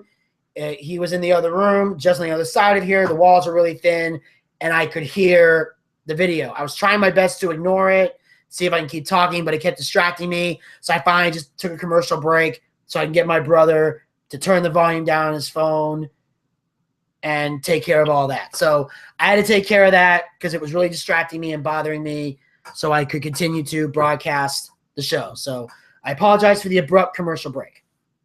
And I do see during the break that Desmond is back on the line. So real quick, I'll bring Desmond on. But before I do, I'll give a quick reminder, two reminders to everybody out there. First, Derek Shapiro on the Movie Internet channel, YouTube channel. His trailer for the new movie Walking is already up. I don't have it with me right now because he didn't tell me till about 10 minutes before I was going to go on the air, so I didn't have time to find it. But we will play the trailer, I think, sometime this week on the Boochcast. We'll play the actual trailer, but make sure you check out. You can go check the trailer out by going to Movie Internet channel, YouTube channel, and checking it out. Go see it. The movie will be coming out, I believe, in June is when the movie will be coming out. Also, the theme song to the movie is Desmond's original song, New Hometown, which you can check out. I'm sure is in the trailer, and we'll definitely have it on the Boochcast and put it into a regular rotation from now until the movie is released. So be on the lookout for all that. Also, earlier I was talking about my appearances on Adult Swim, the Daytime Fighting League show that came on this past Thursday, as well as my appearance on Stupid Morning Bullshit. Today at 4 p.m., I will be on another AdultSwimTalk.com show entitled Fish Center Live. It'll be on at 4 p.m. on AdultSwim.com. I will post a link to where you guys can check it out on my Twitter page. Follow me at Vince Bucci, VinceBucci. Also, go to my Facebook page, Vinny Bucci, and the picture is my profile picture is the Daytime Fighting League avatar that they created for me. So make sure you guys go and check that out today at 4 p.m. on AdultSwim.com. And on that note, we'll bring Desmond back on the show. Desmond, you there? Yeah, I'm here. Awesome. Just wanted to make sure. And yeah, I was having some Skype problems. Yes, that can happen from time to time. Well, I don't know if you heard this before you got cut off. I'll just let you know. Enzo Amore was released from the hospital after Payback, after suffering the concussion. So he's only going to be out of action for a few weeks because he's going for a couple of weeks because he has to recover from this and then take some concussion tests, and then he'll be back in the ring. So he's not going to be gone for too long. Yeah, I just know that we've had people retire from concussions, and the way he hit that ring, that was not as like I was saying before I was closed. I just kind of roughly disappeared there, but WWE did not plan this as not a work injury,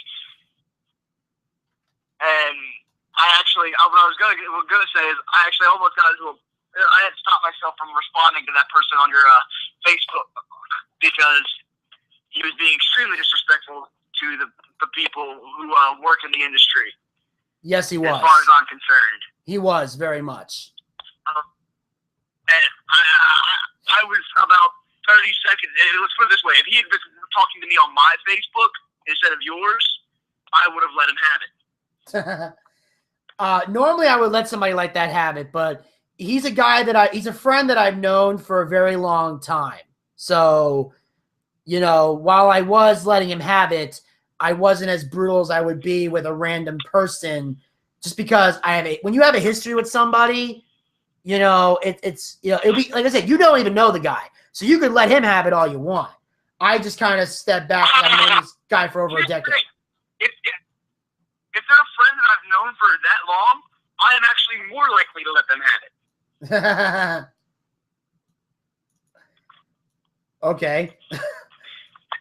Yeah, because I don't deal with ignorance with my friends.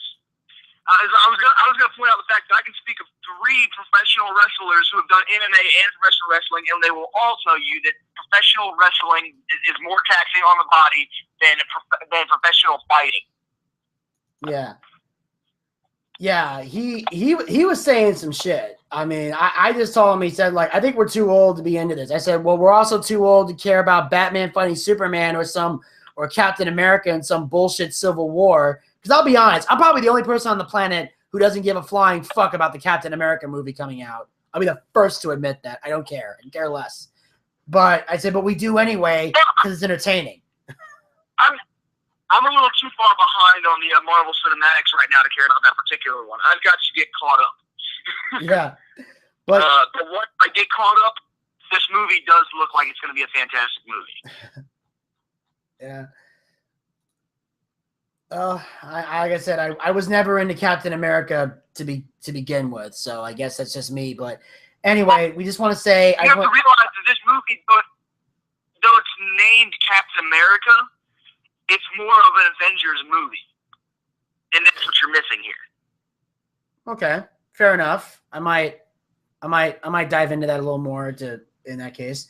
But anyway, I just wanted to let everybody know that Enzo was okay, and I wanted to let Desmond know in case he got cut off before I said that. And anyway, so like I said before, we were in Kevin Owens versus Sami Zayn, and like I said before, if you're the type of wrestling fan that doesn't care who wins or loses, you just want to see a fantastic 5-star match, then this was definitely the match for you, because these guys put on a 5-star match, and I love a 5-star match. I loved it up until the finish. See, and this is where me and him disagree. Not on the quality of the match, because the match was fucking phenomenal, but we disagreed on the ending. Yes. Vinny is mad because Kevin Owens won. Yes. I don't think he should have. Whereas I view it, well, and I can understand where you're coming from, but at the same time, you have to consider the fact Sami Zayn is already so over with the fans that he could take this loss and it not mean a thing. Especially with how they ended up continuing the storyline. We'll get back more to that later. But they're going to keep this rivalry's not over. Yeah. So Kevin Owens, on the other hand, has lost his title, has lost enough stuff that another big loss would seriously hurt him. He needed this win to remain relevant. Yeah, because I was trying to figure out, because, like I said, I was listening to the crowd during the match. It sounded to me like Kevin Owens is still relevant. I got lost in the shuffle where he was. I think where he wasn't relevant. If anything, I felt that he was still relevant. Like I said, if they had a match where, if let's say they fought at WrestleMania 1-on-1, like I originally wanted before the 7-man debacle happened. If Sammy had won there and then Owens had won at Payback, I would have been totally fine with it. I just felt like, with how, obviously, like you said, the rivalry could be far from over. And if that's the case, then maybe I'll be okay at some point with Kevin taking this win. It's going to depend on where they go. Because I still felt like with the way they built the story and the reminder that they brought in that this has been going on for quite some time, and the pay-per-view being called Payback of all things, this was the right time for Sammy to get that redemption. And that's why I wasn't happy with Kevin Owens winning this, because You know, because and that's the big difference. And it's not a bad thing. It's just a difference. Like I feel like I'm basing this whole thing on the rivalry going all the way back to NXT. Whereas I feel like, and if I'm wrong, correct me, Desmond, I feel like you're starting this from when Sammy got called up. Whereas I'm going all the way back to NXT. Well, even here's what I'm looking at here. It's like I do see your point with it going back to NXT, but I am still viewing this as, if you are looking at it from the casual fan's perspective, which is what they are targeting, because they can't trust that everybody's watching NXT. All right, if you're watching it from the casual fan's perspective, you've got to start it when Sandy was called up. Yes, they brought up the background history, but it's the stuff that happens on Raw that matters to the fans, to the casual fans. Okay, and like I said, it's like, because of how much that Kevin Owens has been losing, he has to win a big match here. Sami Zayn ate this loss, which I understand is like it's the pay-per-view is called Payback. But if you know what, if that was the case, then every match would have been extremely predictable. They did it this way because Kevin Owens needed a win. The rivalry's not over, and Sami Zayn. I think Sami Zayn should ultimately win the rivalry, but Kevin Owens needed this win for the rivalry to remain relevant without, despite the fact that they're constantly going to be putting on 5-star matches. Okay. All right. Well, we'll see how this plays along, but I definitely see your point on that one. So of course, but like I said before, the one thing that the both of us are definitely agreeing on was we saw a 5-star match out of these two. I mean, the near falls were insane. The high flying moves were insane. The fact that they went all over the building. Hell, at the beginning of the match, Sami Zayn built the ultimate momentum. Just sending them through the ropes and the dive out and banging on the announce table and just filling himself up with adrenaline. Like, you knew at that moment you were going to see a 5-star match from just how insane they were just at the start of it. Yeah, they did not back down. It's like they didn't wear themselves down. They just kept going and going and going. And you look at a big man like Owens, you don't think that man can keep going, but he does. Yes, absolutely. He is full of stamina. Like this was a match even Ring of Honor fans can be proud of. Like even Kevin Steen, El Generico fans could appreciate this match. Yeah, see, the only thing that is, you took a Ring of Honor quality match, added in more storytelling in the ring, more ring psychology, and you got this. It was beautiful. That honestly, that's the best description of this match you could possibly give. I will say that. That was well done. He's absolutely right. That is it. You took a Ring of Honor match and put psychology in it. And you see what happens when you put storytelling and ring psychology into people that already know how to do in-ring work. It's like, but people still don't get it. Some people still don't get it.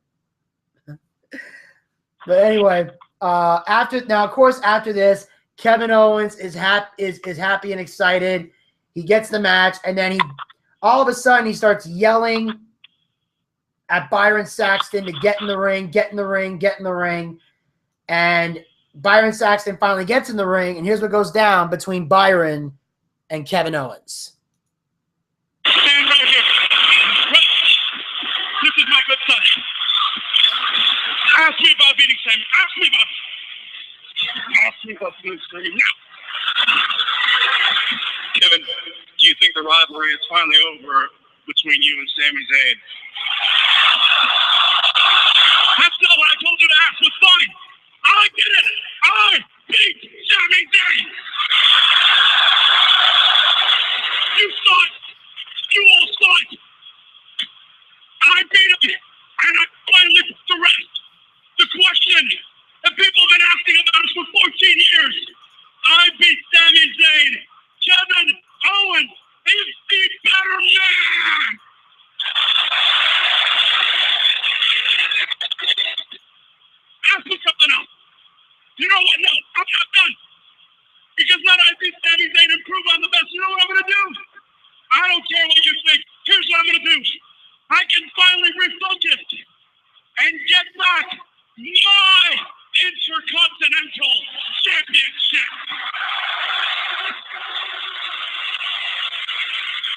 Kevin, that match is next. Do you think The Miz might retain his championship? Oh, the match is next. That's wonderful. You know what? I don't care if Miz retains the championship. But on that note, you know what? Thank you for the invitation. Yes, I will do commentary for the next match with you. All right. All right.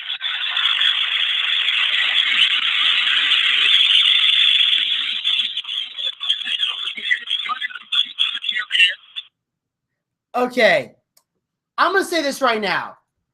I understand that Kevin Owens is a heel, and heels are supposed to behave a certain way, but I have to ask this question.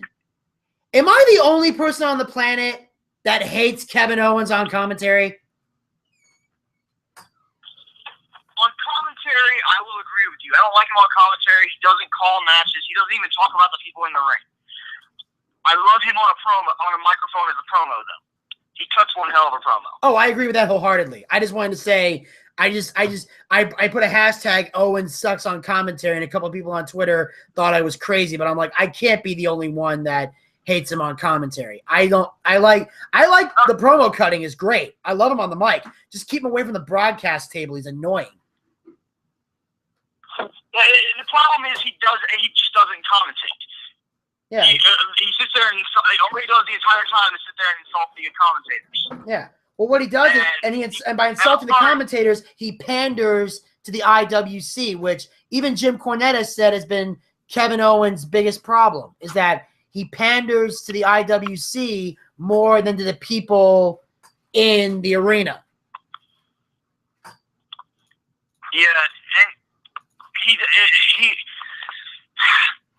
with Kevin Owens, I said he's a phenomenal promo cutter. He's a phenomenal ring worker. But I swear to God, if he ever ends up taking a color commentator spot like fucking JBL did, and I swear to God, JBL does not need to be on the mic on the commentary either. But the biggest problem between the two of them is neither one of them can stick to what they say. They're very bad about it, and we'll talk more about that when we get to the Natalia match. I'll mention something about that with JBL, but it's like he said, I don't care if Miz retains. I don't care who is the entire time throughout the commentary. He's like, no Miz, don't. He's like, go Miz, go. It's like, go Mike. It's like he's sitting there pandering to Miz. I'm like, come on. I mean, I understand Miz is the weaker of the two, and I would rather go get Miz than Cesaro as well. But at least insult them. At least insult fucking Cesaro instead of pandering to the Miz. Exactly. Do something like that. It was just the whole thing was just goddamn ridiculous, and I tolerated it for as long as I could until finally I was just like, I got to mute the TV or something. But then, of course, you know, and the weird thing was that when and I know, like we were saying before about how this rivalry's far from over, but when Kevin Owens cut that promo, that's what really made me mad. 'Cause now I felt like, okay, so you're saying this rivalry's over now, and there's not going to be a rematch between you and Sami Zayn. That was another reason I was unhappy that Kevin won the match. Because now the way he cut that promo, he made it seem like him and Sami were done. And I'm like, the rivalry can't end this way. It really can't. Well, I completely agree with you on the rivalry ending. But let's be honest, every time a heel beats the face, they always say it's over. That's never not the case, man. Let's be honest here. Okay, that's a good point. I'll agree with you on that one. There have been a couple times, but of course, as we mentioned before, after this there was the Intercontinental Championship match. Dear Lord, give me the strength to recap this match, and of course, I'm talking about The Miz versus Cesaro.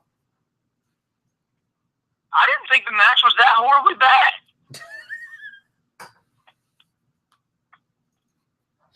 I mean, really, you had some good counters, and there were spots in it, and then you got to see Sami Zayn beating the hell out of Kevin Owens for a minute. You know, and all in all, I thought it was a good segment.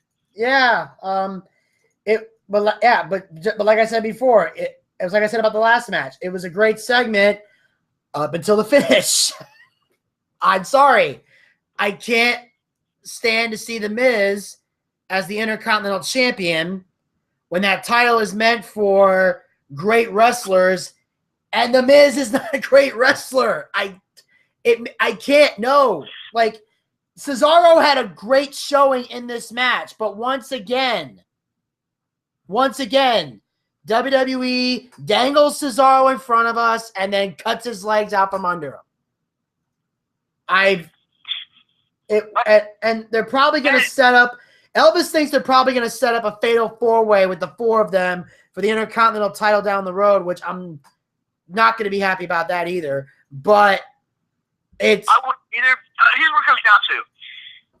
I've said it before, and I'll say it again and again and again and again. Cesaro is great in the ring, but I don't want to see him with that belt until I can until I can listen to him on the microphone and not think, oh my God, fucking Seth Rollins is better than you on the microphone. Whoa, dude. Okay, have you not been listening to the promos leading up to this match? Cesaro's been doing great. I haven't really enjoyed them. He's not... It's nothing special. And like, dude, I'm normally the first person to admit Cesaro's bad on the microphone, but in terms of this rivalry, he's been doing pretty well. I mean, he's not like a Rock or a Cena or a Kevin Owens, but yeah, no, Miz was quoting the movies, and Cesaro played back at him and did it even better, and then dropped him with an uppercut. I mean, leading up to this match, Cesaro did a great job, and technically, the Intercontinental title is more about the wrestling and not as much about the promos. So the Intercontinental title is great for Cesaro. I don't want to see Cesaro as a world champion until I can hear him on the mic. It's the world title he needs to stay away from until his promo skills get better. But the Intercontinental, you can have that. You could be a great wrestler. See, this is where I'm going to disagree with you, because that is the reason the mid-card titles get stale. That is the exact reason the mid-card titles get stale. You put them on somebody who can't talk. King fucking Barrett is a prime example of that. Oh, Barrett was a terrible talker, and he wasn't marketable, and the fans didn't give two shits about him. Cesaro gets at least Cesaro gets an ovation when he walks out. So, actually, ever since he left the Nexus, because I did not like him in the Nexus, but ever since he left the Nexus, I have liked Wade Barrett. You know, when he grew the beard out and started using the bullhammer elbow, I loved it. When he was doing the I'm afraid I've got some bad news, that's when I liked him. I liked him when he was Bad News Barrett. Yeah, I liked it. I think he should have stuck with that. It should have been, instead of being King Barrett, he should have been King Bad News. He should have stuck with that. I mean, at one point it was even hashtagged King Bad News. Yeah, and the King Barrett thing was good for a while, but when it became his permanent gimmick, that was the problem. Like, there was that brief moment because like the King book, it fails. Yeah, you can't have King Ring be your own.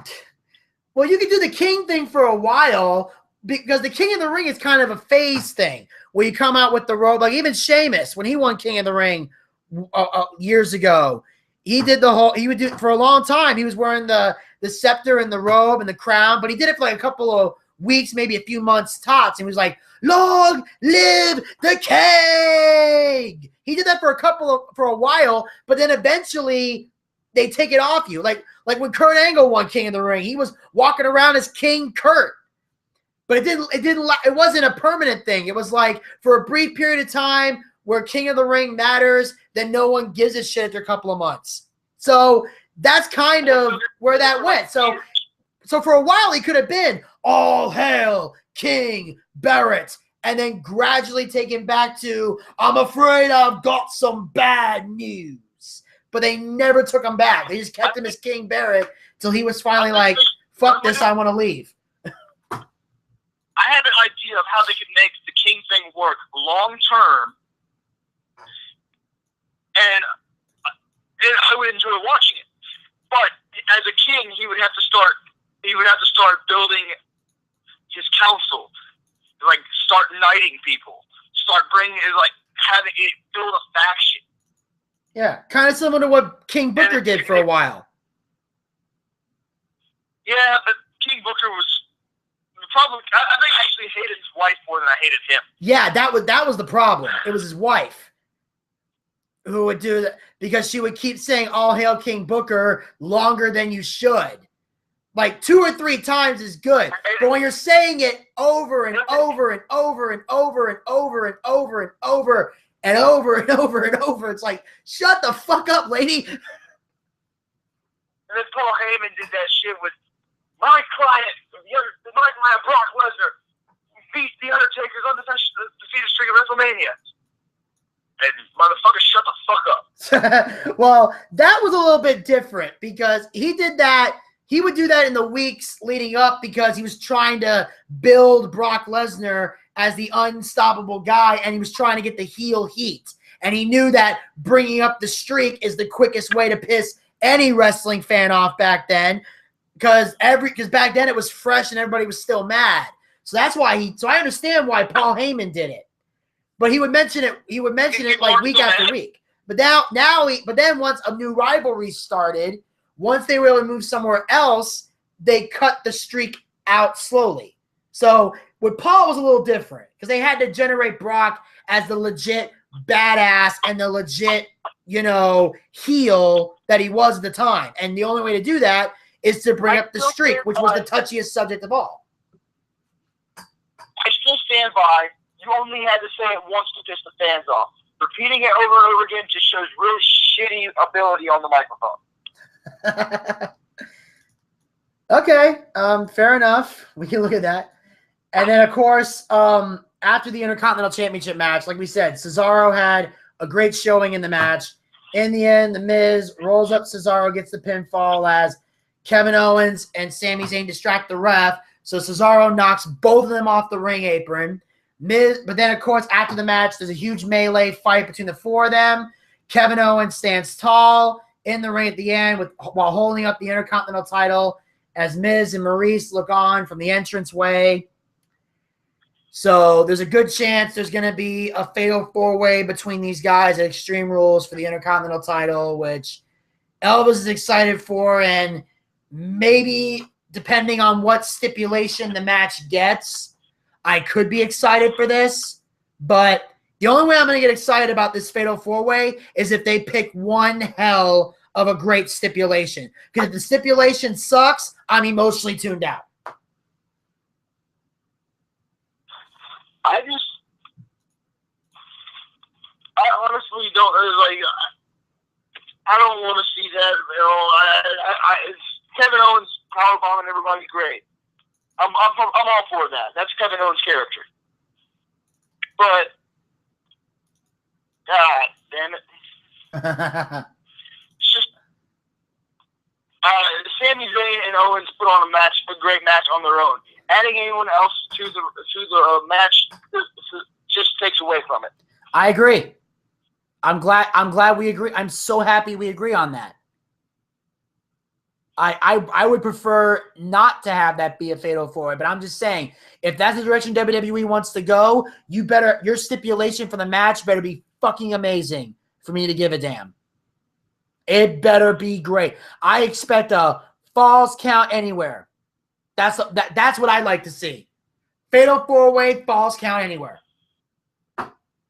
It would be weird, it would be disarray, it would be interesting, but that's what I would want to see.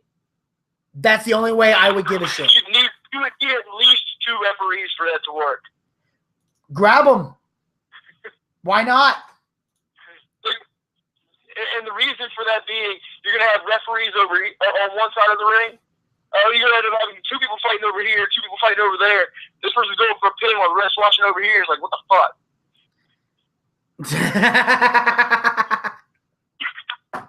You know what? You have to have at least referees. Yeah. And I would say bring as many referees as you need. I would. I don't care. Hell, hey, you got referees in NXT. Call their asses up. It's like we're gonna call. We got fired. Hire ones that got fired from NFL. What the hell? Referee this match. Exactly. It's like, ladies and gentlemen, the latest NXT call up, and it's just a referee.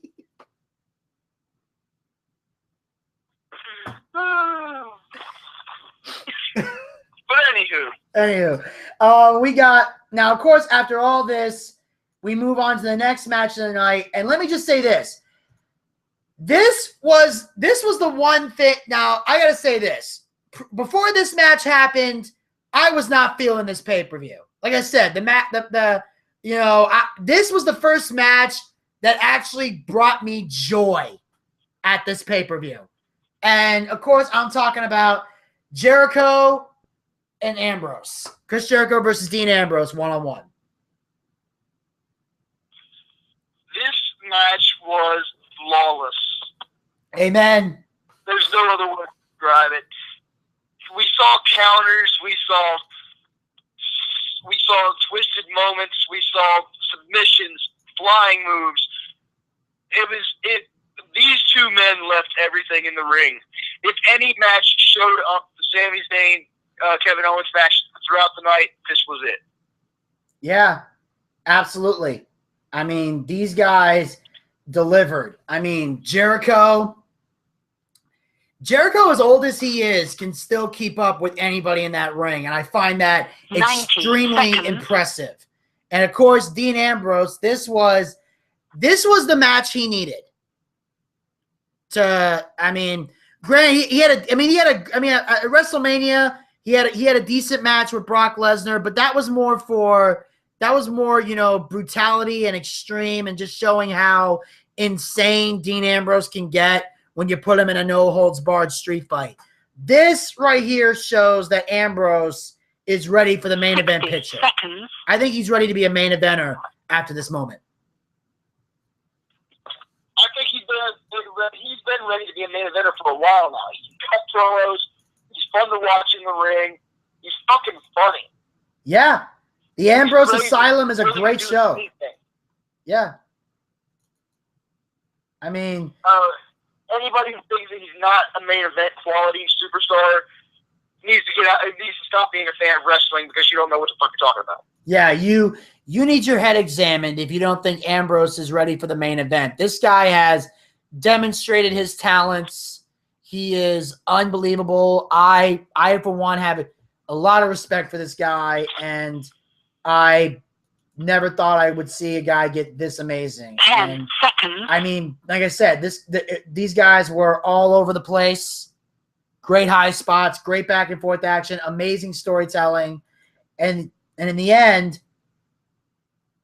Ambrose counters the lion salt, hooks the arm to Jericho, knees him in the ribs like 3 or 4 times, hits that dirty deeds, and 1, 2, 3, Dean Ambrose is the winner, and Ambrose definitely needed this win.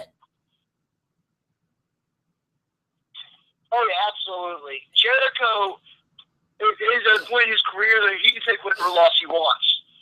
It won't make a difference. Yeah. But Ambrose has lost too many big matches and too many rivalries. Yeah. And he needed to win this. Mm-hmm.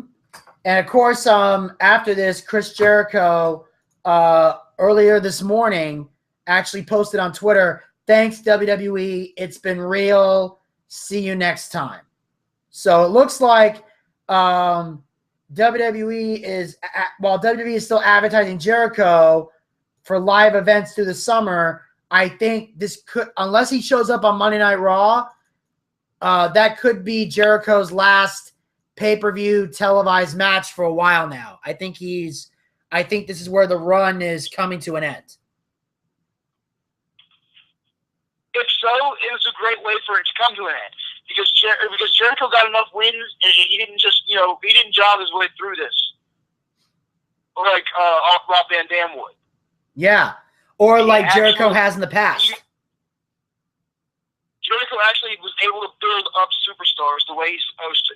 Yeah. This was brilliant. Mm-hmm. He like he said, he came in, he did the Royal Rumble, then he had a brief feuding with the New Day, then he had the AJ Styles matches and the Y2 AJ thing that lasted briefly, and then it all ended with the feud with Dean Ambrose, and he traded wins with AJ Styles, and he got a decent showing in the Rumble, and now he put over Dean Ambrose, so now he has the right to end the run if he so desires, and everybody got to where they needed to be. Granted, most people feel like Styles should have won at WrestleMania, but clearly the loss hasn't hurt him.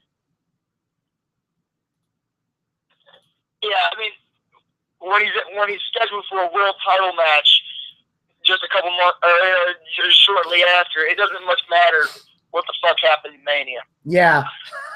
It obviously did nothing to hurt him, and I'm glad that it didn't.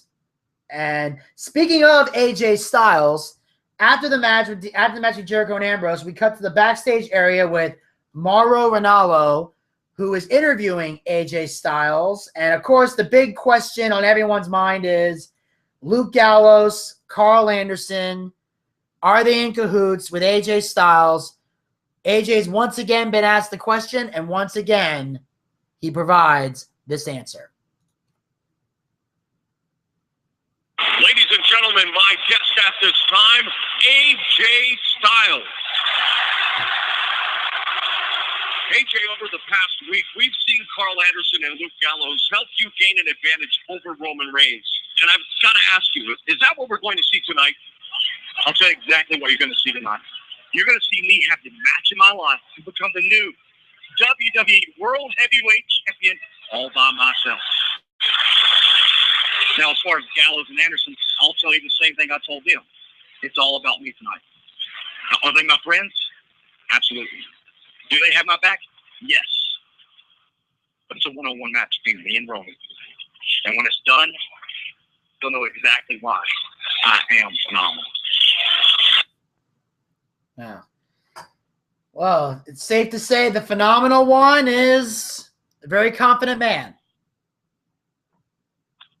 Yeah. And, we're not jumping into the match yet, so I don't want to say what I was going to say, but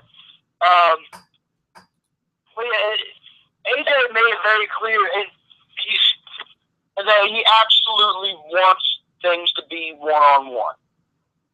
He wants help. He doesn't need help. And I honestly think that character-wise, his character was meant to believe that at that point. Yeah, absolutely. But where we go from here, we'll talk more about during the actual main event.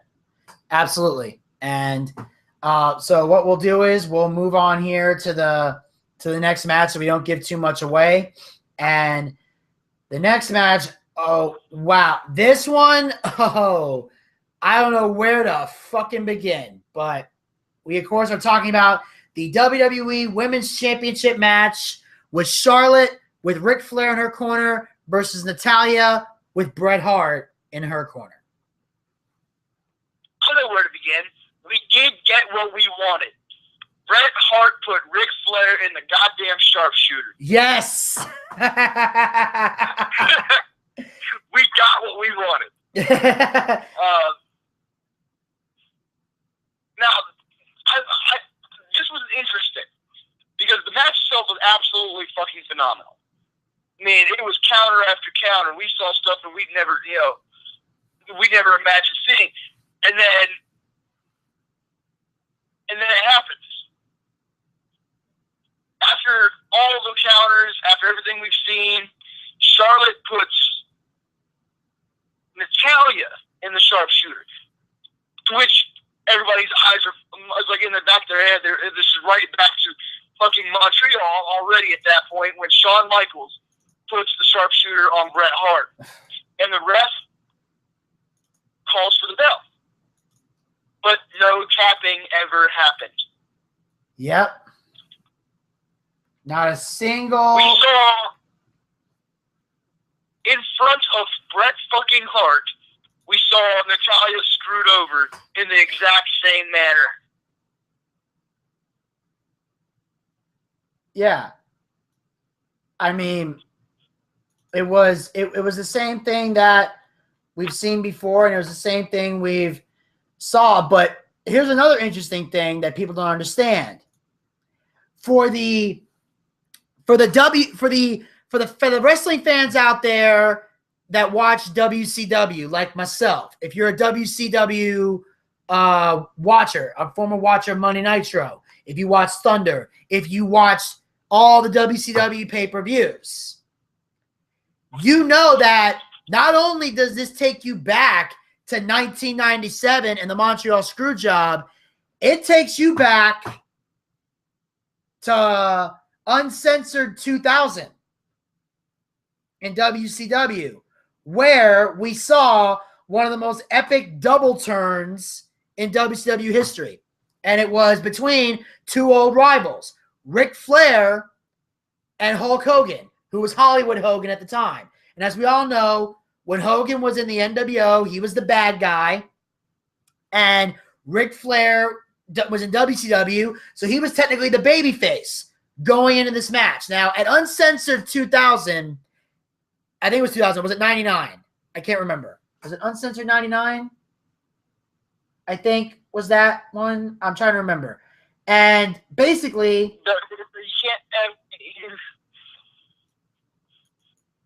I remember. Sure can't ask me on this one. No, it was 99. It was 99, I think. And there was a match between Hogan and Ric Flair in a steel cage with no doors and barbed wire on the top. That was the match. Ric Flair asked for it. The referee was Charles Robinson. And Charles Robinson helped Ric Flair screw Hogan over to win the WCW World Heavyweight Championship. And it was 1999. I remember now. It was 99. And during that time, Charles Robinson helped Ric Flair win. So Charles Robinson became a crooked referee that sided with the Nature Boy, who at the time was the quote-unquote president of WCW. This is when the NWO was slowly fading out, or was either about to fade out or already had. And basically, Charles Robinson was dubbed Lil Nate and was basically a crooked referee who worked for Ric Flair and helped Ric Flair cheat to win a majority of his matches. So the fact that Charles Robinson was the referee that helped Ric Flair brings you back to the Lil Nate days. So not only was it a reference to a screw-over in Montreal, it was a reference to a screw-over in WCW. So they combined the two to form this big major screw job. And that's how okay, see, I knew, obviously, from being put, the sharpshooter being put on the Hart family to the screw job, to how they screwed it over. I mean, everything was in place for it to be set up that way. And that was amazing. I do got to say this, though. The original Montreal screw job, obviously, that was not a work on Bret Hart's part. Bret did not know that shit was going to happen. But obviously, he has let bygones be bygones because he was okay with letting them write that into the story on a show he was going to be on. Yeah, absolutely. Because now they love to make references to the screw job as much as possible. Like when Bret Hart came back at WrestleMania 26 to work that feud with Vince McMahon, because remember he came back in 2010. Like when he shook hands with Shawn Michaels and they buried the hatchet, that was real. Because Shawn had said him and Bret had not spoken prior to that. They had maybe one minor interaction backstage, but they tried to keep themselves away from each other to build up, so that way it looked more real when they got in that ring. But that was a real legit handshake. Now, obviously, when Vince came out later and him and Bret kind of spoke and then Vince kicked him in the balls, that was a storyline because Bret forgave Vince McMahon in 2006 when Brett got inducted into the WWE Hall of Fame. But he still had hatred and bad blood with Shawn Michaels. So he made peace with Vince before he made peace with Shawn. And apparently, according to some of the interviews that Brett has been doing and Brett has been saying, because he's still a bitter old man even after all these times, while he has made peace with Shawn and made peace with Vince, there's rumors speculating he hasn't quite made peace with Triple H. So I don't know if that's true or not. What did Triple H have to do with? Triple H was the one that kind of suggested the screw job in the first place. Oh, okay. Because while Shawn and Brett, because while Vince was trying to decide what to do, at one point Triple H just snapped halfway through the conversation, and said, "You know what? Fuck him. If he doesn't want to do business, let's do business for him." And that's when the whole idea came up. So Triple H kind of masterminded.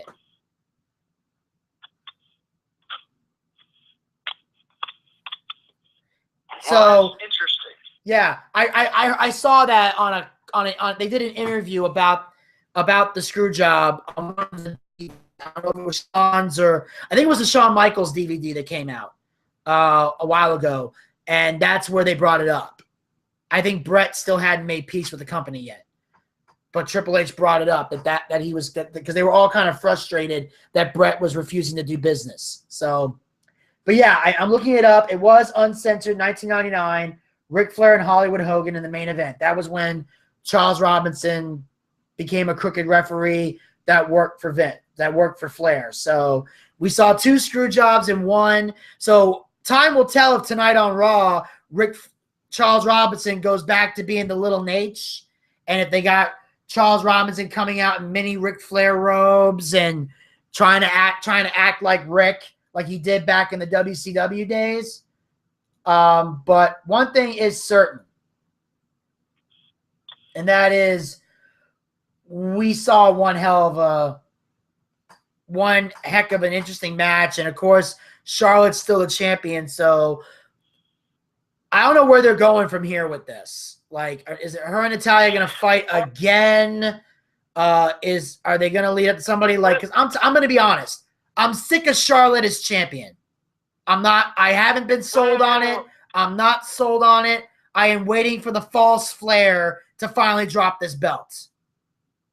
And well, you gotta I'm fed up. Right directly after this match, they cut to a scene backstage about with Stephanie and Shane, and they said Natalya definitely deserves a rematch. They both agreed Natalya deserves a rematch. Oh. Okay, I did not see that. Unless I'm thinking of a different match that this was after.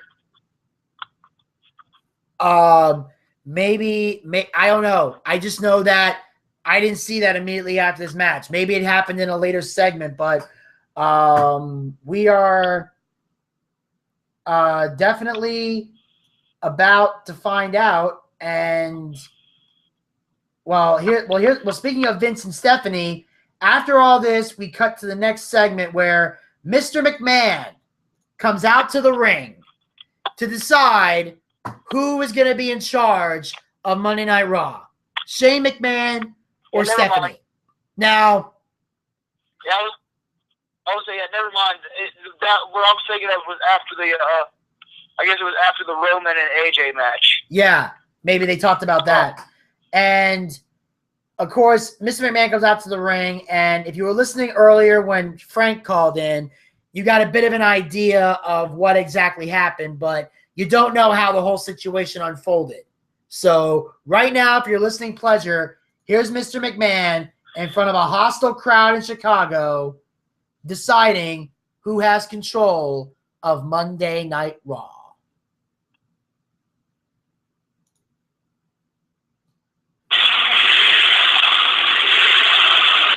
Monday Night Raw is the longest weekly episodic television show in history. Matter of fact, there have been some 1,196 editions and counting. Like you said, that one of the reasons why Raw has been so successful is because it's been able to morph, been able to change through the times. It reinvented itself over and over again. Really nice.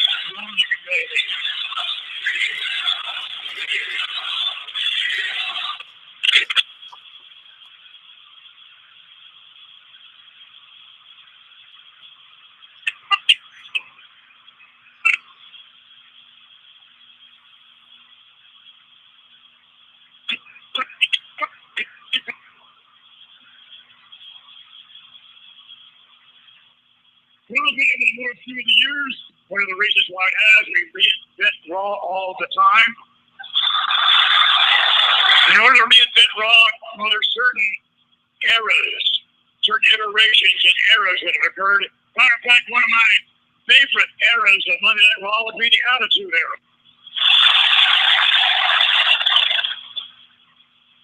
But now we have a new era in Monday Night Raw. We need someone who has new leadership skills.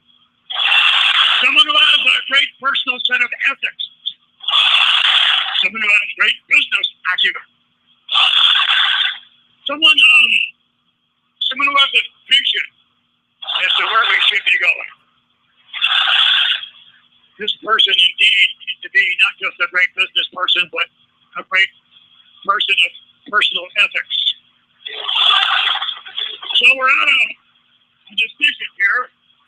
Who should be running Monday Night Raw? Should it be my son Shane?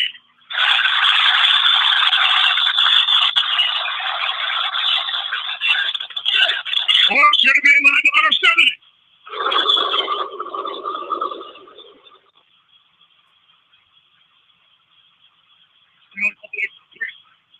Your point of view, by the way. So please welcome, without further ado, my daughter Stephanie.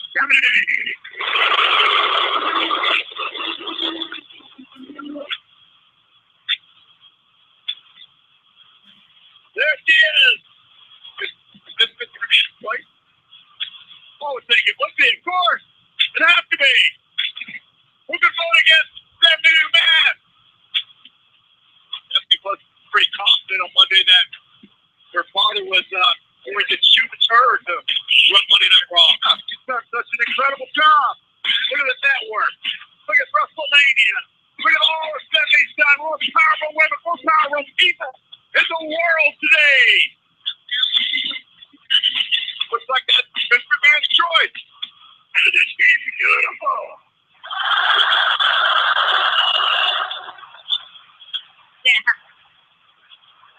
You know, first and foremost, I would like to just thank all of you for your outpouring of support. Please hear me, rest me.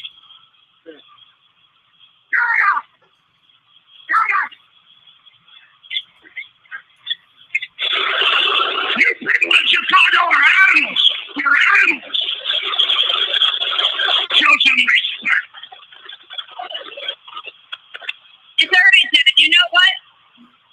Quite frankly, I don't want their support, and I certainly don't want their compassion or their sympathy, because I would rather be feared or respected than felt sorry for. Because I am Caesar, and all of you know it. Under the authorities of leadership, we saw the biggest WrestleMania in WWE history.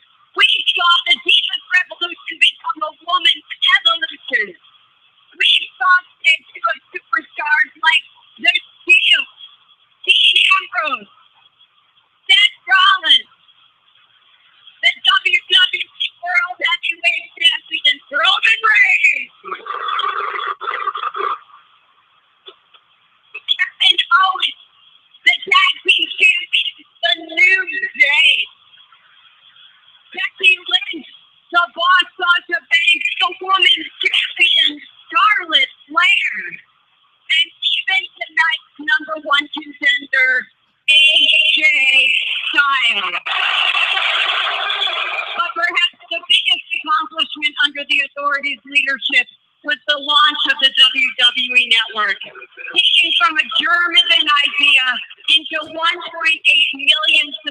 Undertaker, a network created for all of you to give you the value that you demanded and that you so richly deserve. Now, you may not agree with all of my decisions. I may not be the most popular candidate here, but there's no denying that every decision I have ever made has always been what's best for business. Unlike my brothers, the only reason why Shane McMahon thinks that he can Monday Night Raw is because, well, he's a man. And his myopic and misogynistic view of this world will be the downfall of WWE. And besides that, Dad, when the voting got tough, what did Shane McMahon do? What did he do? He abandoned every single one of you for 7 years. That's a leader. That's someone you want leading this company. What's going to stop Shane from doing that all over again? And besides that, Dad, Shane lost his match to The Undertaker at WrestleMania. He was so desperate to defeat The Undertaker, he left off the top of the Hell in the Cell. And while that move was quite spectacular, there is no denying that that risk was just clear stupidity. And Dad, I know that you don't want to hear us reminded of this, but Shane, the only way that he got his foot back in the door was by blackmailing you. Shane doesn't respect you and the global brand that you created. He stabbed you in the back and he spit in your face. And I cannot imagine someone lacking in intelligence and integrity running Monday Night Raw. Therefore, Dad, you need the savviest, smartest, most experienced leader that you can possibly find, and that leaves only one choice.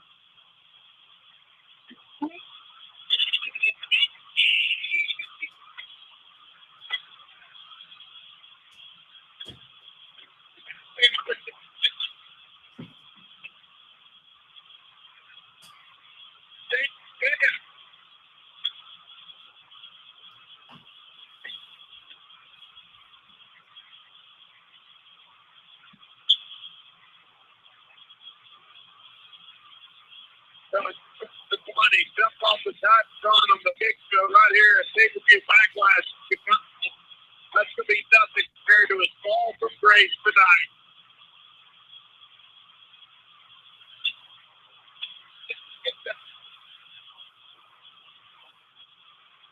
They possibly just do their double hold.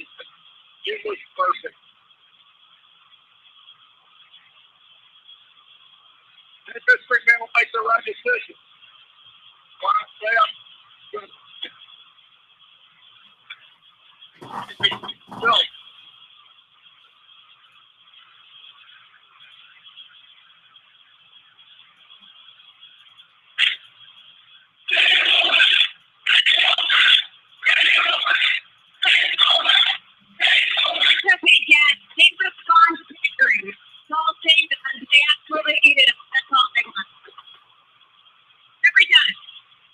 what's up, Chicago?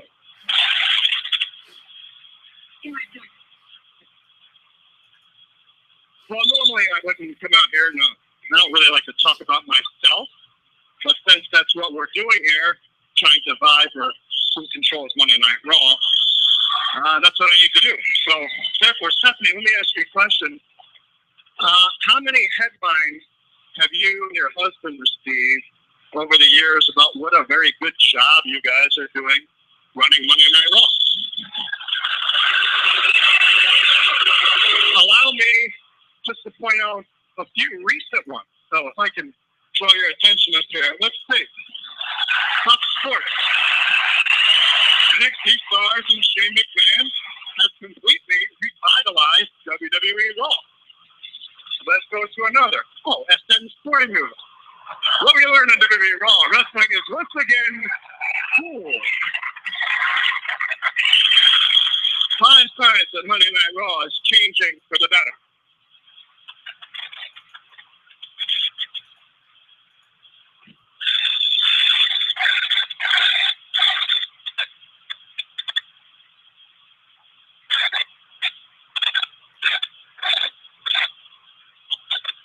don't forget this one. Shane McMahon is the right choice to become WWE's new on-screen boss. Next, please. Shane McMahon running WWE Raw is best for business.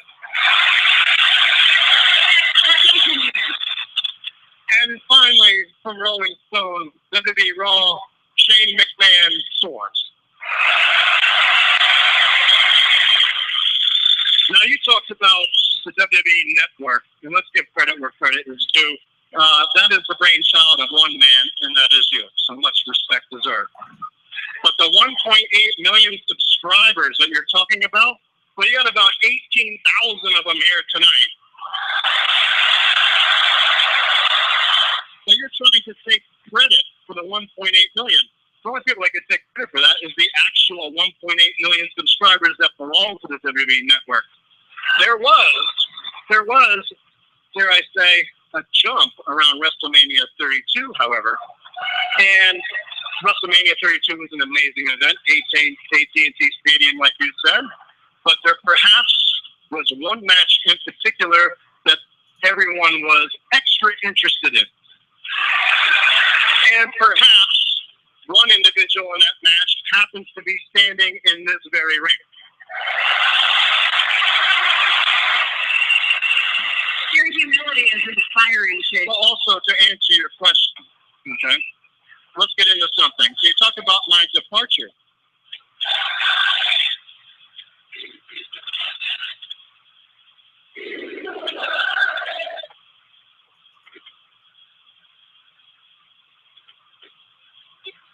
Yes, I do. Thank you.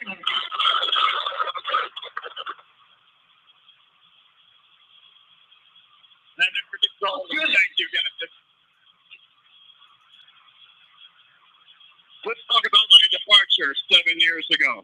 You don't know a lot of things about that, but I will tell you one thing that I haven't said yet. Basically, my voice was being heard. I had a different direction that I thought the company should go into, and that resulted in irreconcilable differences between the chairman and myself. That's what happened there. But that left an enormous void, a void that you and your husband filled. And instead of catapulting the company where everyone wanted to go and huge success and fresh matchups and new talent and making it hot, what you guys did is you just put your own poison all the way through that. It was such a big ego play for you guys that literally your venomous spew went from the corporate tower to the locker room to every arena in the WWE period.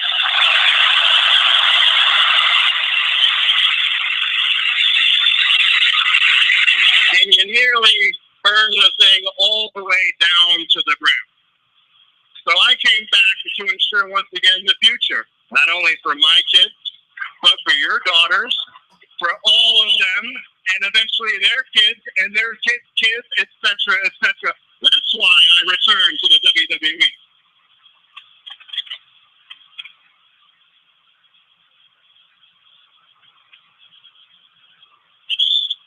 So, Dad, I ask that you listen to me. And you don't actually have to listen to my voice, because I'll say this. They all speak for me.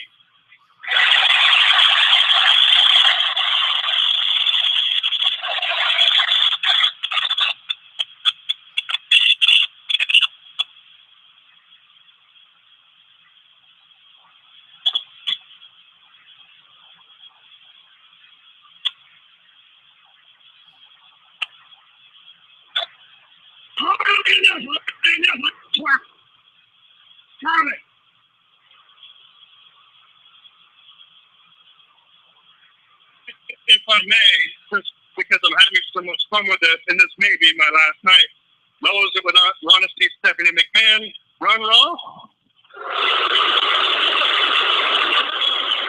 Shane McMahon.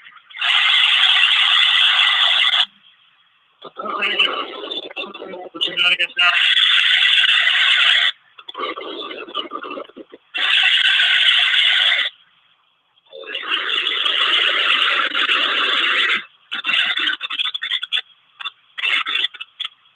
all due respect, Shane, Philly makes really a lot of good points. I mean, and the thing is that, too, I mean, the one thing that Shane does have over me is likability. But business is not run by popularity, and I'm just glad that Shane finally has the respect for you to make this decision. Philly makes a lot of good points, Shane. Come on, you lost the match to The Undertaker. You shouldn't even be standing in the ring right now.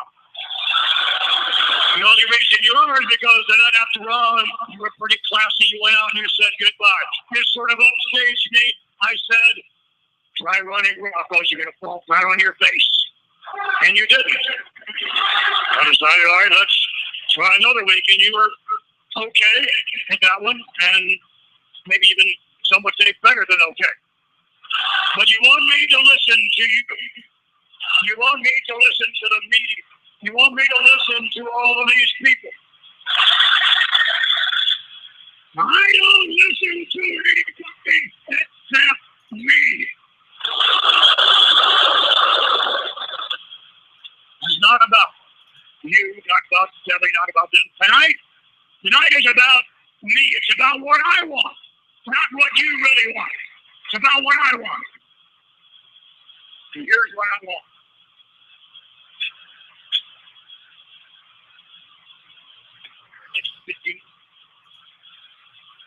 I want blood. I want blood. I want to see you both flip each other's throat. I want to see you both disembowel each other. That's what I want to see. Or there could be a collaborative effort of some kind that might be the best for Raw, might even be best for the family. I don't know. All I know is this is going to be entertaining because you both have equal say, and you both are running Monday Night Raw. Go figure it out. Oh, my God. This Stephanie and Shane can't stand each other. How's this going to work? Stephanie and Shane, they've got along for years, guys. Now Mr. McMahon has put them in charge of the highest rated cable television show on Monday night. This will produce utter chaos. So how do Stephanie and Shane get along? Do they work together? Or do they slit each other's throats? Just put that foot in the fire and lit it. He lit it up, and he's about to watch it burn to the ground. This could be entertaining. I know you posted that you didn't like this, but this reminds me of back in the days when Eric Bischoff was running the show and Stone Cold was the sheriff and had power to basically limit Eric Bischoff's power. Yeah, and I actually brought that up at the beginning of the show because I'll admit, when I first heard that Shane and Stephanie were going to run the show, I posted that tweet because that was my first thought, that this is going to be fucking stupid. But what I saw in the main event, which I think comes up next, I checked. Yeah, in the main event, which we're going to talk about in a moment, my opinion changed after that. Yeah, we'll see. We're hopefully seeing some more action shit between the two of them. Make matches better and better. And like I said, we're going to see Stephanie's going to do some things that the fans don't like. Shane's going to also do slightly to make it where the fans do like it. And we're going to see some great matches because of it. Yeah.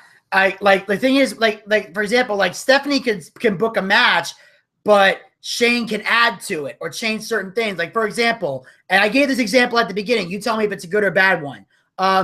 One example is Stephanie books a match. She decides, my husband, Triple H, is going to get his rematch for the title. And it's going to be Triple H and Roman Reigns 2 for the World Championship. Shane could say, fine, but you're banned from ringside.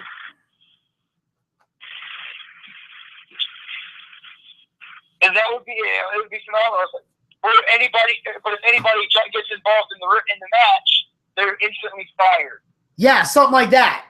Or, which I would probably save that for the women's championship match. They're going to go that route. But I'm saying that they can, once I started really thinking about it, and once I saw what happened in the main event and what happened at the end of the show, I did change my opinion on Shane and Stephanie running the show. And I have the right to do that, ladies and gentlemen. So keep in mind, when I tweet, I have to go out live as it's happening. So you get my first initial thoughts.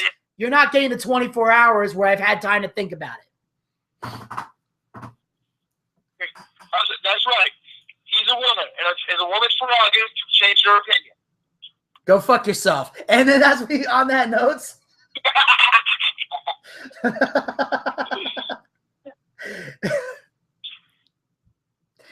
Damn you, that was good. I think it's her time of fun.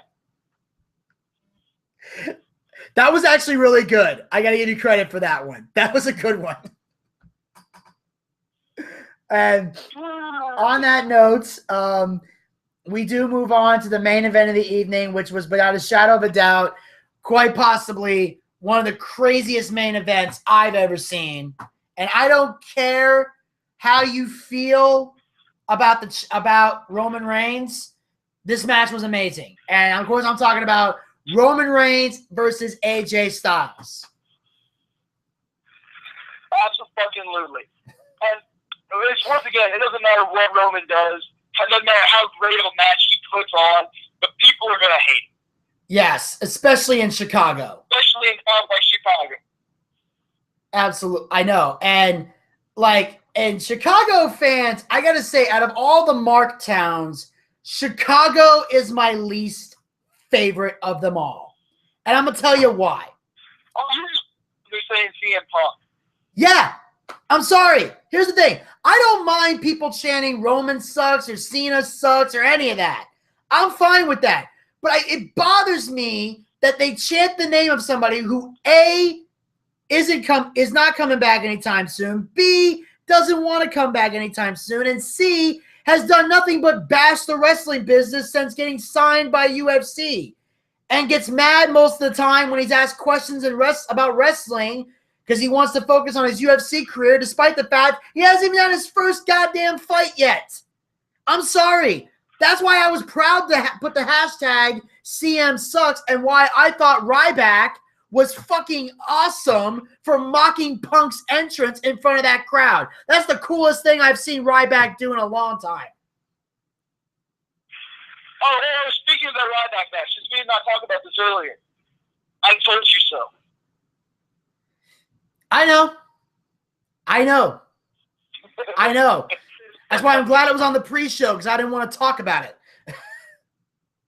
I didn't. I had to say it. Fair enough. I'm giving it to you. But that's why I'm glad I didn't have to talk about that match. Because if it was on the major show and I had to talk about it, I wouldn't have been happy. I was not happy with that. The only thing I liked was Ryback's entrance when he rubs the ground and does the thing with the watch and then goes, it's clobbering time, and then goes out to the ring.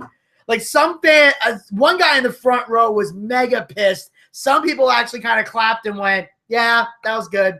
Because I found that out about them, that they love to chant CM Punk, which is fucking stupid. But I found that it's one of the things where they do it, because this is why they do it. They don't do it because they love CM Punk. They do it to be assholes. That's why when you do what Vince did and you go, let's see how long you can keep up with this. Come on, I know you can get louder than that. They stop because they know Vince is enjoying it. And if he's enjoying it, they stop because they go, you're not supposed to like this. That's why they do it, to be fucking assholes. That's why I hate Chicago in terms of wrestling. I get annoyed when obviously WWE goes to that town because Chicago's a major city, but I just think the fans do things to be douchebags, so that's why I hate it. I do have a question. Okay. I haven't watched the pre-show yet. Did he still use his own theme music, or did he come out to Cult of Personality? He used his own theme music, but I wish he came out to Cult of Personality. I wish he came out to Cult of Personality. But if he would have done that, if he would have come out to Cult of Personality, then I would have said he should have won. Oh, yeah. I still like Kalisto as a US champion. I would have loved to, and because he's starting to wear normal tights instead of his usual, like outfit that he used to wear, like the singlet, I would have had him come out and like put the stars around it like Punk did, and just I would have him come out with the hoodie on and everything. Oh, But yeah. It's a brilliant maneuver. And but here's the thing. If they're going to do something like that, that should not have been on the pre-show. If they're going to sit there and flat out mock CM Punk to help build Ryback, that would have been so much better if it was later on in the show. Yeah, and it would have been great if he had a hoodie on, and on the back of the hoodie, obviously they would have to censor it, but on the back of the hoodie, if they put "dumb as fuck," I would have laughed hysterically. Oh, no, well, that would have been great, but no, I would have had he'd come out in the hoodie, you play Cult of Personality to start, and everybody's fucking cheering, and it's like da-da-da-da, da-da-da-da, and then suddenly, they redo Ryback's video to mimic CM Punk's video. Yeah, that would have been awesome. That would have been like the best thing, but the only thing Ryback took from Punk was the thing where he rubbed the ground a little bit, and then he did the whole watch, and then the "it's clobber in time," and then went out to the ring and had the match, and Kalisto won and all that. But I want to say I loved it. I loved it. Like, that little moment was awesome, and I found out that's why they learned if they play with it, the fans stop, because then they realize it's not fun for them if WWE's enjoying it, which proves they're not doing it to have fun. They're doing it to be assholes, which is why, in terms of WWE, I'm like, fuck Chicago. And I stand by what I said. I was like, let me finish my. Like, now, if they'd done this, I said, this is the only reason that I think Ryback should have been able to win. If they'd have done it the way they're like, come on, Colt's personality, redid his video to mimic it, and then he comes out, and then I think, and he goes, he pulls up like a shell shot, then he stops in the middle of the ring, tosses him up, go to sleep. Oh, yes, that would have been beautiful. And then he hits the 1-2, and then after he gets the pinfall, he holds up the title and he says, "Best in the world." So that's when he holds it up and says, "Who's dumb as fuck now?" Oh, yeah. I would have loved that too. He probably would have gotten a little bit of trouble for saying that, but it would have been totally worth it. It'd have been totally worth it. Yeah. Like, Ryback's like, take the fine out of my check. It was worth it. Yeah, he would have had to go out and made a public apology, paid a fine, but he'd be holding that title and being able to say he got one over on CM Punk. Yes, that would have been beautiful. But now, ladies and gentlemen, we can talk about this all day, but I don't want to get cut off. So on that note, since we got about 15 minutes before Blog Talk Radio tells us to go to hell, let's get into it. Roman Reigns, AJ Styles. I thought it was, as I say, it was a phenomenal match. Right down to, we saw a fucking Superman punch when AJ was going for a phenomenal forearm, and we saw a Superman punch midair. And that right there, to anyone who thinks that Roman doesn't have the ability to wrestle and do stuff properly, you fucking try to hit somebody with that complicated of a punch mid-air and get the timing 100% right. Yeah. I honestly I thought it was going to be something where they both hit each other and they both fell. Where Styles connected with the forearm, but Roman connected with the punch, so Styles would go down and Roman would go down. But it ended up being Roman getting that punch in midair. Like, that takes precision timing. And that timing was impeccable. Like, the only thing that looked awkward was when AJ Styles would put a side headlock on Roman. That's the only thing I thought was awkward in the match. I'm like, this guy's way taller than you. You're putting him in a headlock. That looked weird to me. But I like what they did with it, because he put Roman in a headlock because he's thinking, I'm a better wrestler, I'm going to out-wrestle him, which is good logic. But then they use that same logic saying you can't out-wrestle someone if you can't get him to the ground. And had Roman just pick him up and power him out. I thought that was beautiful ring psychology when you really think about it. Yeah. You know what? You're absolutely right. Now that I didn't think about that, but that's a very good point, because the ring psychology played the most major role in all of this. And before we were talking about Shane and Stephanie and why my opinion changed. This is where it changed. This match ended when Styles was trying to get everything ready. Okay, we got to get this. Okay, the reason this got to this point, we saw Styles did a fucking phenomenal forearm from inside the ring to outside the ring and put Roman Reigns through the announce table. Oh yeah. And while they're both laying out there, the ref's getting the count up. Styles is trying so hard to get Reigns in there, but let's be honest, Reigns is a big-ass man. Styles is not so much. Yeah. Eventually, about the count of 8 or 9, Styles says, fuck it, pushes Roman down, gets in the ring, and takes the count out victory because he just couldn't get Roman in. Yeah. So, of course, yes. And that was amazing in that moment.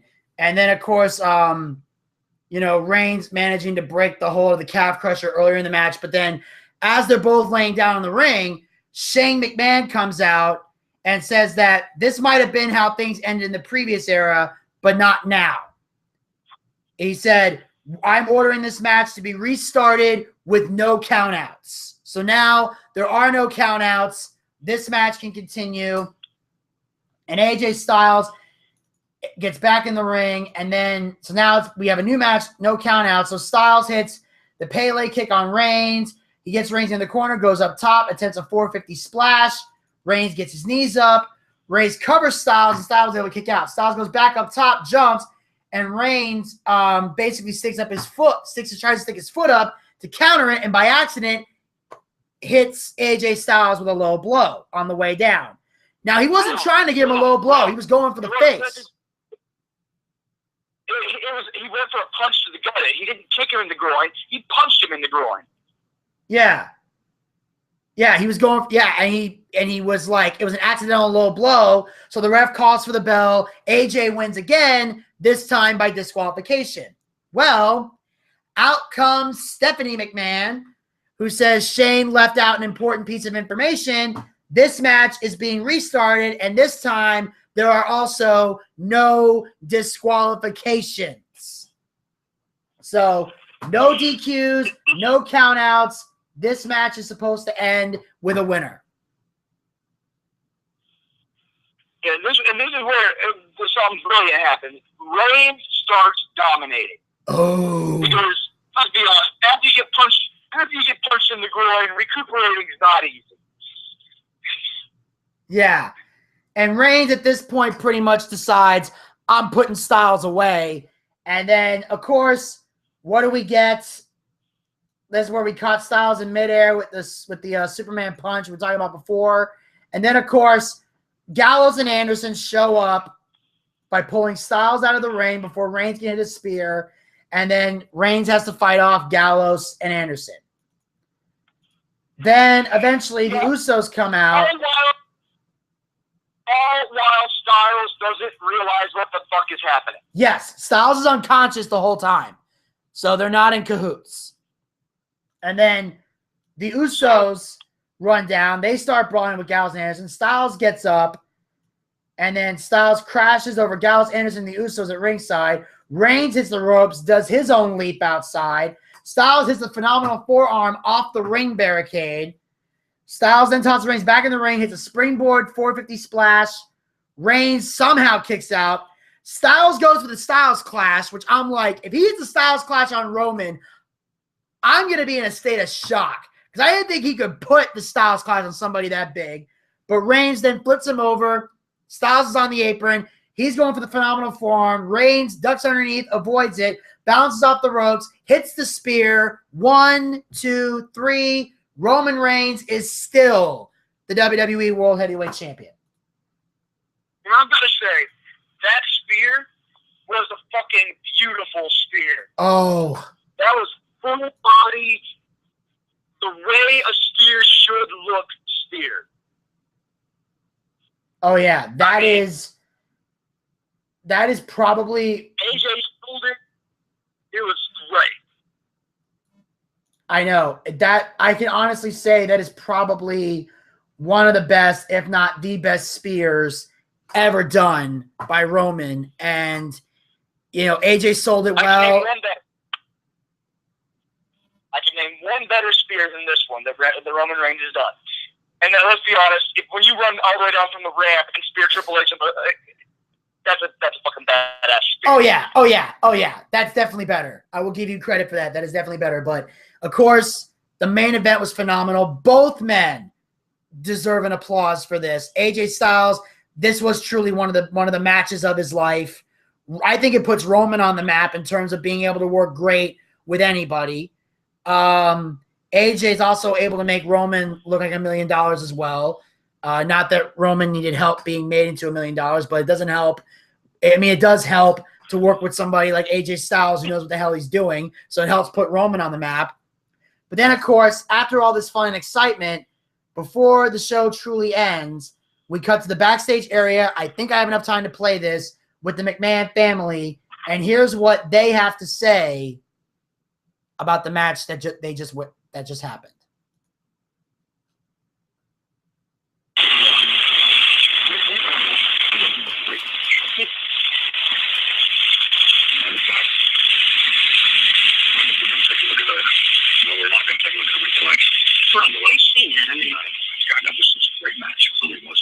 As a matter of fact, it seemed to me that, I really applaud you, Shane, for walking out there, restarting the match. Way to go, no count out. Much stuff. I already kind of went up to him a little bit when he went out, and then they know this qualification thing, and now we've had this great matchup, so congratulations. Thank you. Started off to a pretty good start. If you like to tomorrow night, but just wondering whether or not you think AJ should have a rematch. Well, that's of course. Yeah, not really. I agree. There it is. Okay, then what kind of match do you have and where should it be? Well, Extreme Rules isn't That's exactly the match that they should have. It should be an Extreme Rules matchup with WWE World Heavyweight Championship between AJ Styles and Roman Reigns. Simple. You guys want it? I just want you to know that I fully support you.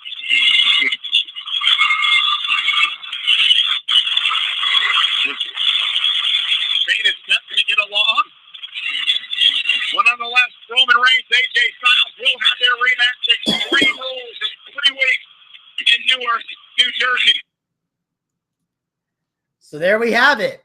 Before the show even ends, the main event for Extreme Rules is already set. Roman and AJ, one more time, Extreme Rules match. We're going to have to see what happens with Gallows and Anderson with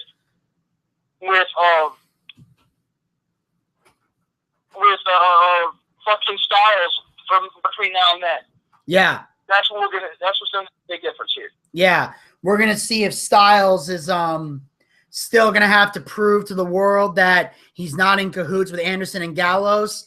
Are Gallows and Anderson still going to consider AJ their friend, or could that friendship dissolve over AJ being angry at the fact that he's sick of them interfering in his business?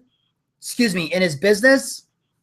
I mean, I think that's going to be one of the major stories going forward in this main event. In fact, I think that story might actually overrule the rivalry between Styles and Reigns.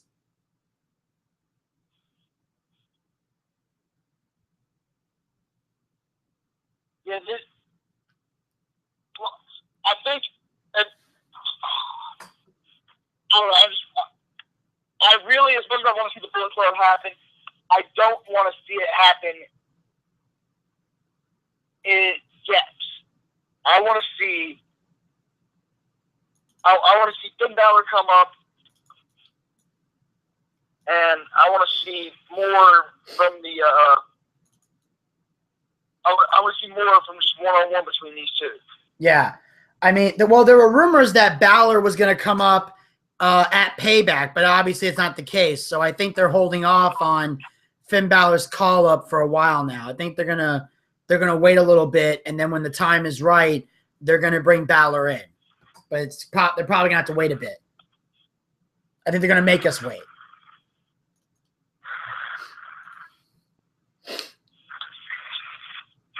I hope not. I want to see Balor come up so bad. There's so much talent that I want to see him go against. Absolutely. So many people that it pains me to sit here and know that he's being wasted in NXT right now. I mean, I know he just he just lost the title, but still, he'd be doing so much more as he'd be moving up. Absolutely. I mean, there's so much more that Balor can do, and I felt he was being wasted in NXT as well, and I think now's a good time to call him up. And if you're not going to call him up now, you should make arrangements to call him up as soon as possible. And that, ladies and gentlemen, we'll wrap up today's episode of the Boochcast for today. Before we go, Desmond, can I expect you to call in tomorrow? Oh, and he dropped. Okay, well, so I guess I'll have to Facebook Desmond later on to see if he'll be calling in tomorrow. So that will officially wrap up today's episode of the Boochcast for today. I want to thank you all so much for tuning in live. I want to thank everybody listening in the archives.